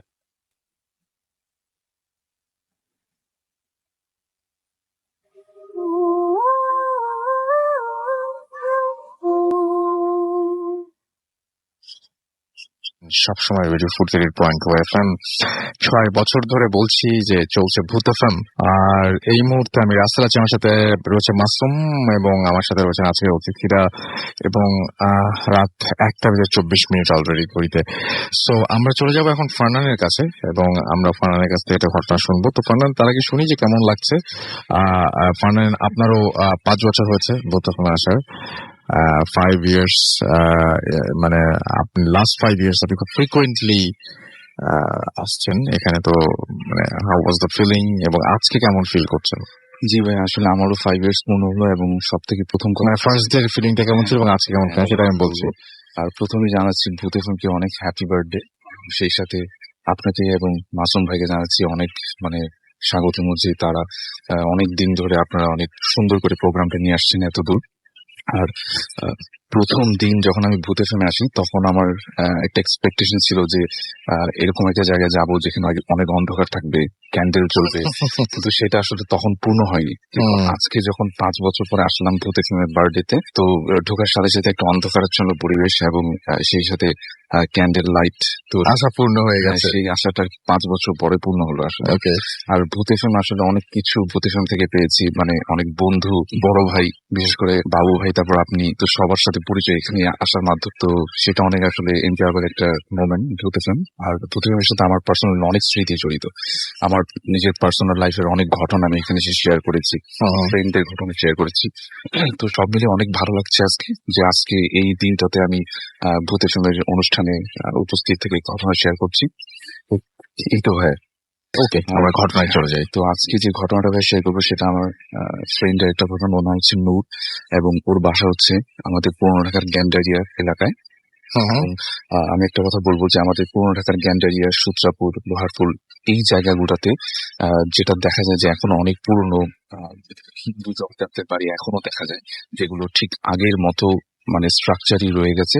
তো আমি যে ঘটনাটা শেয়ার করবো এখন, সেটা হচ্ছে আমার ফ্রেন্ড নূর, ওদের যে পুরনো বাসা ছিল সেটার একটা ঘটনা। যদিও এখন সেই বাসার যে স্ট্রাকচার আগের মতো নেই, বর্তমান ডেভেলপার কোম্পানি বাসাটাকে নিয়ে কনস্ট্রাকশন করে ফেলছে অলরেডি। তো আমি যে ঘটনাটা এখন বলবো সেটা মূলত 20-25 বছর আগের পুরনো। যখন সেই পুরনো বাসাটা ছিল, তখন এই বাসা যারা থাকতো তাদের সাথে এই ধরনের ঘটনাগুলো তারা ফেস করতেন। তো ঘটনাটা হচ্ছে এইরকম, আগে বাসার বর্ণনাটা দিব। আজকে থেকে প্রায় 20-25 বছর আগে বাসার স্ট্রাকচারটা এখনকার মতো ছিল না। বাসাটা ছিল দোতলা, অনেক পুরনো, এক হিন্দু জমিদারদের বাসা, এবং সেখান থেকে মানে আমার ফ্রেন্ডের যে দাদা এই বাসাটাকে কিনে নেওয়ার পরে তারা সেখানে স্থায়ীভাবে ওখানে মানে থাকা শুরু করে। এবং তারা যখন ফার্স্ট ডে বাসাটা কেনার পরে ওখানে যখন থাকা শুরু করলো, বাসার স্ট্রাকচারটা এমন ছিল যে বাসার ঠিক পাশেই ছিল একটা গোরস্থান, যে গোরস্থানটা এখনো রয়েছে। আচ্ছা। আর ঠিক বাসার যে দক্ষিণ যে সাইডটা ছিল সেখানে ছিল একটা পুরনো কুয়া এবং একটা পুকুর। আচ্ছা। ওই কুয়াটা তখনই ছিল পরিত্যক্ত, এবং ওটাকে বন্ধ করে দেওয়া হয়েছিল কোন একভাবে। তো তারা যখন ফার্স্টে ওখানে থাকা শুরু করে, ওই যে কবরস্থানটার কথা আমি বললাম, তো সেটা ছিল ঠিক একটা করিডোরের পাশে। দোতলার যে করিডোর, সেই করিডোর থেকে একদম করিডোরের কাছে গেলেই কবরস্থানটা দেখা যাবে। মনে হচ্ছে করিডোর থেকে যদি কেউ লাফ দেয় ডাইরেক্ট কবরস্থানে যেয়ে পড়বে, এরকম একটা অবস্থান। তো যেটা হয় যে তারা প্রায় যখন রাত্র হতো তখন ওই করিডোরটাতে মানুষ হাঁটা চলাফেরা করতো না, ভয় পেত তারা, কেননা তারা চিন্তা করে যে পাশেই খুব কাছেই কবরস্থান, একটা ভিতরে ভয় কাজ করতো। তো প্রথম দিকে যখন তারা বাসাটা কিনে থাকা শুরু করলো, তখন একটা ঘটনা তাদের সাথে ঘটা শুরু করলো। এবং ঘটনা ছিল এইরকম যে যখন তারা সকালে ঘুম থেকে উঠতো, দেখতো যে সেই যে করিডোর, বারান্দার মতো অনেক বড় যে খোলা জায়গাটা, সেখানে দেখতো যে মাটির অনেক ছোট ছোট ঢিবি পড়ে আছে। মনে হচ্ছে এগুলোকে রাতের বেলা কেউ ছুঁড়ে এই করিডোর বরাবর কেউ ছুঁড়ে মেরেছে। কিন্তু এই জিনিসটা কোত্থেকে আসতেছে, কিভাবে আসতেছে, এটা তারা কখনোই মানে বের করতে পারতো না যে কোত্থেকে আসলো। তো এরকম অনেক ঘটনা মানে তাদের যে বাসার যে মুরব্বী যারা ছিলেন তাদেরকে সবাই বলতো যে এগুলো কোত্থেকে আসলে আসে। তো তখন যারা মুরব্বী বাসার ছিলেন তারা বলতেন যে এগুলো নিয়ে তোমরা বেশি ঘাটাঘাটি করো না, কেননা যেহেতু তোমাদের কোনো ক্ষতি করতেছে না, কাজে এই বিষয়গুলো নিয়ে তোমাদের বেশি চিন্তা করার দরকার নেই। আর যেটা হচ্ছে যে এরকম তো প্রায় রেগুলারই দেখা যেত যে সকালে ওঠার পর মাটির ঢিবি। তো এক রাতে মানে যখন দিন হলো তখন তারা হঠাৎ করে দেখলো যে ওই করিডোরটাতে মানে এক পায়ে যদি কেউ হেঁটে যায়, মানে মাটির উপরে হাঁটলে যেরকম পায়ের ছাপ সেরকম পায়ের অনেকগুলা ছাপ, কিন্তু আমরা যখন হাঁটবো তখন কিন্তু দুটা পায়ের রাইট অ্যান্ড লেফট দুটা কিন্তু দেখা যায়। কিন্তু ওখানে যেটা তারা দেখে যে ভালো মতো দেখার পরে দেখে যে একটা পায়ের ছাপ অনেকবার, মানে একবার ডানে একবার বামে যদি কেউ হেঁটে যায় এরকম একটা অবস্থা। তো এরপরে বাসার যারা সদস্যরা ছিলেন তারা বেশ ভয় পেয়ে যায়, তারা চিন্তা করে যে এটা আসলে কি, এবং তাদের মধ্যে বেশ কয়েকজন বলে যে না আমরা আসলে রাতের দিকে এসে চেক করব যে আসলে ঘটনাটা কি, এগুলো কেন হচ্ছে। তো তারা প্ল্যান অনুযায়ী তারা রাতের দিকে করিডোরে এসে হাঁটা চলাফেরা করে, কিন্তু তারা কিছুই পায় না। কিন্তু সকালে উঠলে দেখা যায় যে মাটির ঢিবি পড়ে আছে। আচ্ছা, এটা একদম ফ্রিকোয়েন্টলি চলতেই থাকলো। কিন্তু তারা একসময় যেটা ভাবলো যে যেহেতু তাদের কোনো ক্ষতি করতেছে না, তো তারা যেটা চিন্তা করে যে থাক, আমাদের যেহেতু এমনি কোনো ক্ষতি হচ্ছে না, তো এটা যেভাবে চলছে এভাবেই থাক, আমরা এটা নিয়ে বেশি ঘাটাঘাটি করবো না। তারপর বেশ কিছু সময় কেটে গেল এবং এই বাসায় তার একটা কাজের ঝি রাখলো এবং ওই ঝির সাথে তার একটা ছোট মেয়ে ওই বাসায় থাকা শুরু করলো। এবং তারা দুজন যে রুমটাতে থাকতো সেটা হচ্ছে ঠিক করিডোরের পাশ দিয়ে যে একেবারে বাড়ির শেষ যে ছোট রুমটা, সেই রুমটাতে ওই ঝি এবং তার ছোট মেয়ে সেখানে থাকতো। তো এইভাবে তারা কয়েকদিন থাকলো, নতুন কাজ পেয়েছে, তারা এখানে কাজ করতেছে এবং রাতের বেলা এখানে থাকে তারা। তো এক রাতে হঠাৎ করে যেটা হয় যে ওই রুমের দুটা জানালা ছিল, দুটা জানালা খুলি তারা সবসময় ঘুমাতো রাত্রে। তো এক রাতে যেটা হয় যে ওই যে ঝিটা ছিল তার পাশে যে তার মেয়েটা শোয়া ছিল, হঠাৎ করে তার ঘুম ভেঙে যায় একটা ফিস ফিস শব্দে। তার মেয়েটার বয়স ছিল 6 থেকে 7 বছর, ছোট একটা বাচ্চা। এবং তার যে মা ছিল ঝি, যে কাজ করতো বাসে, তার ঘুম হঠাৎ করে ভেঙে যায় একটা ফিস ফিস শব্দে। এবং উনি ঘুমটা ভাঙার পর যেটা ফিল করে যে দেখে যে তার মেয়েটা তার পাশে বসা নেই। তখন সে বেশ চিন্তিত হয়ে যায় যে আসলে তার মেয়েটা কোথায় গেল। এবং সেই জানালার ফাঁক দিয়ে যে চাঁদের আলো আসতেছিল, সেই অল্প আলোতে সে যেটা দেখলো যে তার মেয়ে একজনের সাথে ফিস ফিস করে কথা বলছে, এবং সেটা ছিল একদম কালো কুচকুচে একটা সাপের মতো আকৃতির, ফনা তুলে আছে এরকম একটা জিনিস। তো সেটার সাথে সে দেখে দেখে কথা বলতেছে, কি কথা বলতেছে সেটা বোঝা যাচ্ছে না, ফিস ফিস ফিস ফিস করে সাউন্ড আসতেছে, কিন্তু কি সেটা সে বুঝতে পারতেছে না। কিন্তু সে স্পষ্ট দেখে যে একদম কালো কুচকুচে একটা সাপের ফনার মতো একটা কিছু একটা সাথে সে কথা বলতেছে। এটা দেখার পরে সে প্রচন্ড ওখানে জোরে একটা চিৎকার করে এবং সাথে সাথে তার মানে সেন্সলেস হয়ে যায়। এবং সাথে সাথে পাশের রুম থেকে লোকজন আসে। পরে যখন সকালে তার জ্ঞান ফিরে তখন সেটা বলে, কিন্তু তার কথা কেউ বিশ্বাস করে না। আর তারা মনে করে যে সে হয়তো বা মিথ্যা কথা বলতেছে, ভুল দেখছে, এরকম অনেক কথাই বলে। পরে তারা যেটা করে যে ওই রুমটাকে চেঞ্জ করে অন্য একটা রুমে তাদের বলে যে আমরা এই রুমে আর থাকবো না, আমাদেরকে অন্য একটা রুমে দেন। তো তারা যখন অন্য রুমেও যায় ঠিক একইভাবে যেটা হয় যে তখন আর সেই জিনিসটা দেখে না। তখন তারা যেটা হয় যে খাটের উপরে তারা ঘুমায়, ঠিক খাটের নিচ থেকে মনে হচ্ছে কেউ একজন ফুপিয়ে ফুপিয়ে কান্না করতেছে, এরকম একটা সাউন্ড। তো তারা বেশ ভয় পেয়ে যায় এবং তারা যেটা বলে যে, এবং তার মেয়েটাও আস্তে আস্তে নর্মাল হতে থাকে। দিনের বেলা দেখা যায় যে একা একা কথা বলতেছে কার সাথে, কিন্তু বাসার কেউ এটা বুঝতে পারে না যে আসলে ঘটনাটা কি। তো এরপরে তারা যেটা বলে যে আমরা আসলে বাসায় কাজ করবো না, আমরা গ্রামে চলে যাব। এবং বাসায় হুজুরও ডাকা হয়, হুজুর এসেও মানে তার মেয়েটাকে ঝাড়ায়। তারপর বলে যে তোমরা এক কাজ করো, তোমরা এখানে থেকো না, গ্রামেই চলে যাও। পরে তারা কাজ সেরে গ্রামে চলে যায় এবং এরপরে ওনাদের সাথে কি হয়েছে সেটা জানা যায়নি। কিন্তু ওই বাসার যে সমস্যাটা ছিল, কেননা বাসায় আসার পরেই তো এই সমস্যাগুলো হচ্ছে, তো এই বিষয়ে তারা কেরানীগঞ্জ থেকে একটা হুজুরকে নিয়ে আসে। হুজুরটা ওই সময়কার অনেক একদম ভালো একজন বিখ্যাত একজন হুজুর ছিলেন। তো সে আসার পরে উনি অনেক বাসায় প্রায় একদিন ছিলেন, এক রাত্র ছিলেন। থাকার পর উনি যেটা বলেন যে আসলে এই বাসার একটা উপরি দোষ আছে। সেই দোষটা হচ্ছে এইরকম যে বাসার যে দক্ষিণ দিকে একটা পুকুর আছে এবং এই পুকুরের পাশে একটা পরিত্যক্ত কুয়া, এবং উনি যেটা বলেন যে এই পরিত্যক্ত কুয়ার ভিতরে একটা ছোট সুড়ঙ্গর মতো আছে, যেটা দিয়ে ওই আগে ওই বাসার ভিতরে একটা মানে ছোট সুড়ঙ্গর মতো জায়গা, যেটা দিয়ে তারা আগে মানে পালানোর জন্য কিছু একটা তৈরি করেছিল হিন্দু জমিদাররা, অনেক আগের কথা। এবং ওই সুড়ঙ্গটা তারা খুঁজে পায়নি এর ভিতরে, কিন্তু ওই কুয়াটা, উনি যেটা বলে যে কুয়াটার ভিতরে কোন একটা খারাপ জিন, কোন একটা খারাপ কিছু এটার ভিতরে এখনো রয়েছে, যেটার কারণে বাসার মানুষগুলো এই ধরনের সমস্যাগুলো ফেস করে। এবং উনি যেটা করে যে কুয়াটার সামনে আবার যায়, কুয়াটার সামনে যে আবারও সেই কুয়াটাকে ভালো মতো বন্ধ করে দেয় এবং ওই কুয়াটার উপরে ভালো মতো পাকা করে পুরো কুয়াটাই বন্ধ করে দেয়। কিন্তু এটার পরেও মানে তাদের বাসার যে দৈনন্দিন যে ঝামেলাগুলো হচ্ছিল সেটা কিন্তু কন্টিনিউ চলতেই থাকলো এবং এটার পরে কোনো সলিউশন হয়নি। তো এইভাবেই আসলে সময় কেটে গেল। এখন বর্তমানে ওখানে একটা ডেভেলপার কোম্পানি বাসাটাকে নিয়ে নতুন এখন ডেভেলপার কোম্পানিকে নিয়েছেন এবং নতুন বাসা যে করা হয়েছে, তারপরে সেখানে কোনো সমস্যা না, সেটা এখনো আমি আসলে শুনতে পাইনি ভাই, কারণ সেখানে সব ভাড়াটিয়ারা থাকেন। তো আমার যে ফ্রেন্ডের কথা বললাম নূর, সে এখন ওখানে থাকে না, সে অন্য একটা বাসায় থাকে, মানে পুরনো ঢাকায় থাকে না। তো এরকম কোনো নিউজ এখনো পাইনি আসলে। এটা তাদের বাসার যে একটা প্রচলিত মিথের কথা, যে তার দাদার কাছ থেকে সে শুনেছে, বাবার কাছ থেকে শুনেছে, ওইভাবে আসলে আমি আপনাদের কাছে শেয়ার করলাম ঘটনাটা। আসলে ওকে, এই ছিল আমার ঘটনা। থ্যাংক ইউ ভেরি মাচ আপনার ঘটনার জন্য। এবং আমি দেখতে পাচ্ছি যে অনেকে আমাদের এখানে টেক্সট করছেন, প্লাস অনেকেই আমাদের এখানে SMS ফেসবুকে লিখছেন। তো আমি কিছু নাম অবশ্যই না বললেই না, কিছু নাম পড়তে চাই। এবং আমি দেখতে পাচ্ছি যে শারমিন রহমান আমাদের এখানে আছেন, আমাদের এখানে তিনি অবশ্য কেকটা দেখে অনেক ভয় পেয়েছেন। এছাড়াও আমাদের এখানে দেখতে পাচ্ছি রয়েছেন ইফতেখার ইসলাম ইসরাক, এছাড়াও আমাদের সাথে আছেন দেখতে পাচ্ছি আমার নাইম আমাদের সাথে আছেন এখানে ফেসবুকে। তো নাইমই, হ্যাঁ নাইম। এছাড়া আমাদের সাথে আছেন আমি দেখতে পাচ্ছি এখানে MD মুরাদ আমাদের সাথে আছেন, দেখতে পাচ্ছি রুকাইয়া অর্পা। এছাড়া আমাদের সাথে আছেন ইমরান ফারহাদ, MD ইমরান আমাদের সাথে আছেন, সাইম আহমেদ আমাদের সাথে আছেন, আমাদের সাথে আছেন SK ইমরান। এছাড়াও সৌরভ খন্দকার আমাদের সাথে আছেন, আমাদের সাথে আছেন রাশেদ রহমান রিঙ্কু। এছাড়াও সাইফুল ইসলাম সোলাইমান আমাদের সাথে আছেন।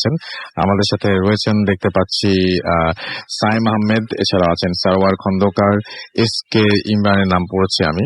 এছাড়াও আমাদের সঙ্গে আছেন দেখতে পাচ্ছি আরো অনেকেই। সো আচ্ছা, কে কে আছেন? মিশু খান আছেন আমাদের সঙ্গে রয়েছেন। এছাড়াও GS আকাশ আমাদের সাথে আছেন দেখতে পাচ্ছি। এছাড়াও আমাদের সাথে আছেন ডন আমিনুল, রেজওয়ানুল আবেদিন জীবন, এছাড়াও শাহরিয়ার কবির সাইন। এছাড়া আমাদের সঙ্গে আছেন দেখতে পাচ্ছি আরো অনেকেই। আপনি যদি থাকতে চান তাহলে মোবাইলের মেসেজ অপশনে গিয়ে, এখন দেখতে পাচ্ছি মাউসও ঠিক মতন কাজ করছে না, তো সবাই আচ্ছা। এছাড়াও আছেন দেখতে পাচ্ছি এখানে বর্ণালী আছেন, মৃন্ময় দে সাগর, মোহাম্মদ আজিজুল হক আছেন। এছাড়া আমাদের সঙ্গে আছেন দেখতে পাচ্ছি এখানে মাজারুল ইসলাম রনি সহ আরো অনেকে। আর এখানে অলরেডি আচ্ছা কাতার থেকে, আচ্ছা দুবাই থেকে আমাদের এখানে পাঠিয়েছেন, কাতার দুবাই থেকে রবিউল হক আমাদের সাথে লিখছেন। বাহরাইন থেকে আমাদের সঙ্গে আছেন দেখতে পাচ্ছি শিশির আহমেদ রানা। এছাড়াও আমাদের সাথে আছেন দেখতে পাচ্ছি, বার্থডে উইশ করছেন সবাই, মানে মেসেজ করছেন আমাদের ভূতfm@radiofurti. না, আমাদের এখানে যেটা সেটা হচ্ছে www.facebook.com/radiofurti এই পেজটাতে স্পেশালি আমাদের সাথে আছেন MD রাহানুল ইসলাম রানা, এছাড়াও আছেন MD নাসির রিমন, নাজমুল হাসান রাব্বি, সবাই টেক্সট করছেন তারা এখানে। এছাড়াও দেখতে পাচ্ছি আমাদের সাথে আছেন রাফিন, এছাড়াও আছেন শিহাব, ছোট করে নামগুলো বলে দিচ্ছি, নিলয় আমাদের সাথে আছেন, বেল্লাল হুসাইন জুনিয়র আমাদের সাথে আছেন, সজল আবির আমাদের সাথে আছেন, আমাদের সাথে রয়েছেন। এছাড়াও দেখতে পাচ্ছি আফাদ জাইমুল সরুল, এছাড়াও মিলন মোল্লা আমাদের সাথে আছেন, আমাদের সাথে রয়েছেন আবির দত্ত। এছাড়া আমাদের সাথে রয়েছেন দেখতে পাচ্ছি রাজকুমার ঝলক। এছাড়া আরো অনেকে আমাদের সাথে কিন্তু আছেন। সো যারা দেশের বাইরে থেকে আছেন তাদেরও আমি আসলে মানে পড়তে চাচ্ছি, বাট আসলে সবার এত বেশি আসছে, পড়াটা ডিফিকাল্ট হয়ে যাচ্ছে আমার জন্য। তো দেশের বাইরে আছেন তাদেরকে একটু সুযোগ দিবেন আপনারা। আমরা চলে যাচ্ছি আমাদের পরবর্তী অতিথি তানভীর ভাইয়ের কাছে। আপনার ঘটনা শুনবো আমরা এবং শুনি আপনার ঘটনা। শুভ জন্মদিন ভূত FM, আজকে 6 বছর পার করলেন। তো আমি কামনা করছি যে এটি আরো কন্টিনিউ করবে, এবং বিশেষ করে রাসেল ভাই আপনাকে এবং মাসুম ভাইকে শুভেচ্ছা জানাচ্ছি, কারণ এটা সম্ভব হয়েছে আপনাদের জন্য। এবং আমি জানি না আপনারা ডেডিকেট করেছেন কাকে আজকের এই জন্মদিনটাকে, তবে আমি বলবো যে এই ক্ষেত্রে সবচেয়ে বড় দাবিদার যারা তারা হচ্ছে আমাদের যে শ্রোতা আছেন তারা। কারণ এই শ্রোতাদের এত পপুলার একটা এই প্রোগ্রামটা, এই শ্রোতাদের কারণে কিন্তু আসলে এই যাত্রাটা এত দীর্ঘ হচ্ছে এবং আরো বাড়বে। তো ধন্যবাদ যারা বুথ এফএম এর শ্রোতা। আজকে আসলে বাবু ভাই তার একটা পার্সোনাল এক্সপিরিয়েন্স শেয়ার করেছে, তো আমি হঠাৎ করে আমার মনে হলো যে আসলে এতদিন আমি শেয়ার করেছি আমার যারা ক্লোজ যারা আছে বা আমার সাথে যারা আগে তাদের ঘটনা শেয়ার করেছে, তো আমি আজকে আমার একটা ছোট্ট একটা ঘটনা আমি শেয়ার করবো। এটা আমি আসলে কখনো কাউকে বলিনি। তার একটা কারণ আছে যে পারিবারিক কিছু ইস্যুজ আছে। তো আসলে আমার হোম টাউন হচ্ছে টাঙ্গাইল। আমাদের যে বাসাটার যখন 3 তালা করা হলো, বাসাটা একটু মানে পুরোনো আমলের বাসা।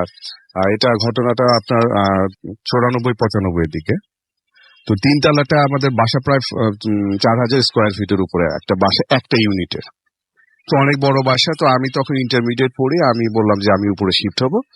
তো আমার আব্বু বললো যে ঠিক আছে, তুমি কি একা থাকতে পারবে কিনা। তো আমি বললাম যে না, অসুবিধা হবে না। তো দরজা জানলা সবই হয়েছে, ইলেকট্রিক লাইনও আছে, কিন্তু ফ্লোরটা তখনও করা হয়নি। তো আমি একটা রুমের মধ্যে থাকি, আর পুরো 3 তালাটা খালি, একদম পুরো 3 তালাটা খালি। তো আমি মাঝে মাঝে মানে প্রায় প্রতিদিন রাত্রেবেলা আমি ওই ছাদের মধ্যে শব্দ পেতাম, যে ধূপ ধূপ ধূপ ধূপ শব্দ পেতাম। আমি অনেক দিন খুঁজেছি যে এই শব্দের উৎস কোথায়, আমি কখনো পাইনি। তা আমি আবার এটা চিন্তা করলাম যে আমি কি বাসার কারোর সাথে শেয়ার করবো কিনা। তা আবার চিন্তা করলাম যে শেয়ার করলে তো আমাকে থাকতে দিবে না। মানে একা থাকার, ওই বয়সে একা থাকার, একটা রুমের মধ্যে একটা ইয়ের মধ্যে থাকার মজাটাই আলাদা। আমি যখন যা খুশি করছি, পড়াশোনা করছি, এটা করছি সেটা করছি। তো আমি শব্দ পেতাম, শব্দগুলো আমি আমি ছাদে রাত্রেবেলা 12টা-1টার দিকে আমি ছাদে যেয়ে ঘুরেছি, বাসার আশেপাশে আমি ঘুরেছি যে কোথা থেকে শব্দটা আসে। আমি কোথাও কখন ট্রেস করতে পারিনি।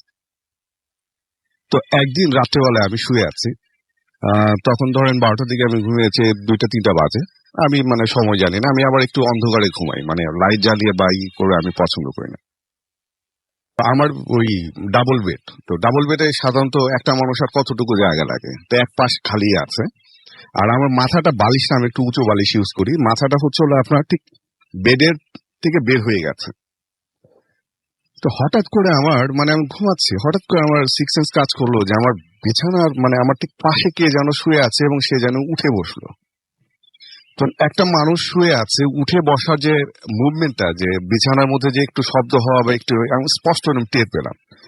আমি টের পাওয়ার সাথে সাথে আমার মাথার মধ্যে আমার পাশে তো কেউ নেই, কিন্তু উঠে বসলো কে। তা আমি চুপ করে একদম ফ্রিজ হয়ে গেছে। তা আমি দেখলাম যে সে আবার বেডের থেকে উঠে দাঁড়ালো। যখন দাঁড়িয়েছে তখন কিন্তু বেডটা আপনার একটা ভারমুক্ত হলো, যে একটা মুভমেন্ট, এটা আমি একদম স্পষ্ট আমি টের পেলাম। তা আমার মাথার মধ্যে আমি ঘুরছে যে আমি প্রচন্ড ভয় পেয়েছি, এখন আমি কি করবো, একদম শরীর একদম পুরো শক্ত হয়ে আছে।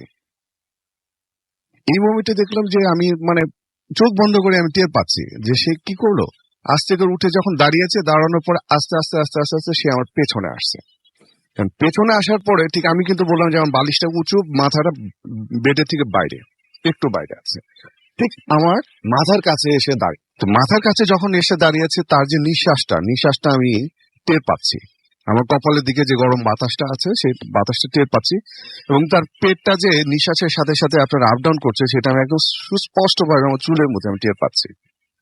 তা আমি তো প্রচন্ড ভয়, এখন আমি কি করবো। আমি চিন্তা করলাম যে এখন আমি এই ভয়টা কাটানোর জন্য আমি কি করবো। তা আমি কিছুক্ষণ চিন্তা করে বললাম যে একটাই মতো উপায় আছে, সেটা হচ্ছে লাইট জ্বালা। আমি যদি লাইট জ্বালাতে পারি তাহলে হয়তো বা আমি এখান থেকে রেস্কিউ পাব। তো এখন লাইট যে জ্বালাবো, লাইট তো ধরেন সুইচ বোর্ডটা একটু উপরে, আমার পাশে সুইচ বোর্ডটা উপরে। তা আমি একটা লাফ দিয়ে আমি সুইচ বোর্ডে চিন্তা করলাম যে কোন সুইচটা, কারণ লাইটে তো অনেকগুলো সুইচ বোর্ড আছে, ফ্যান আছে, আমি সবগুলো সুইচ একবারে দিয়ে দিই।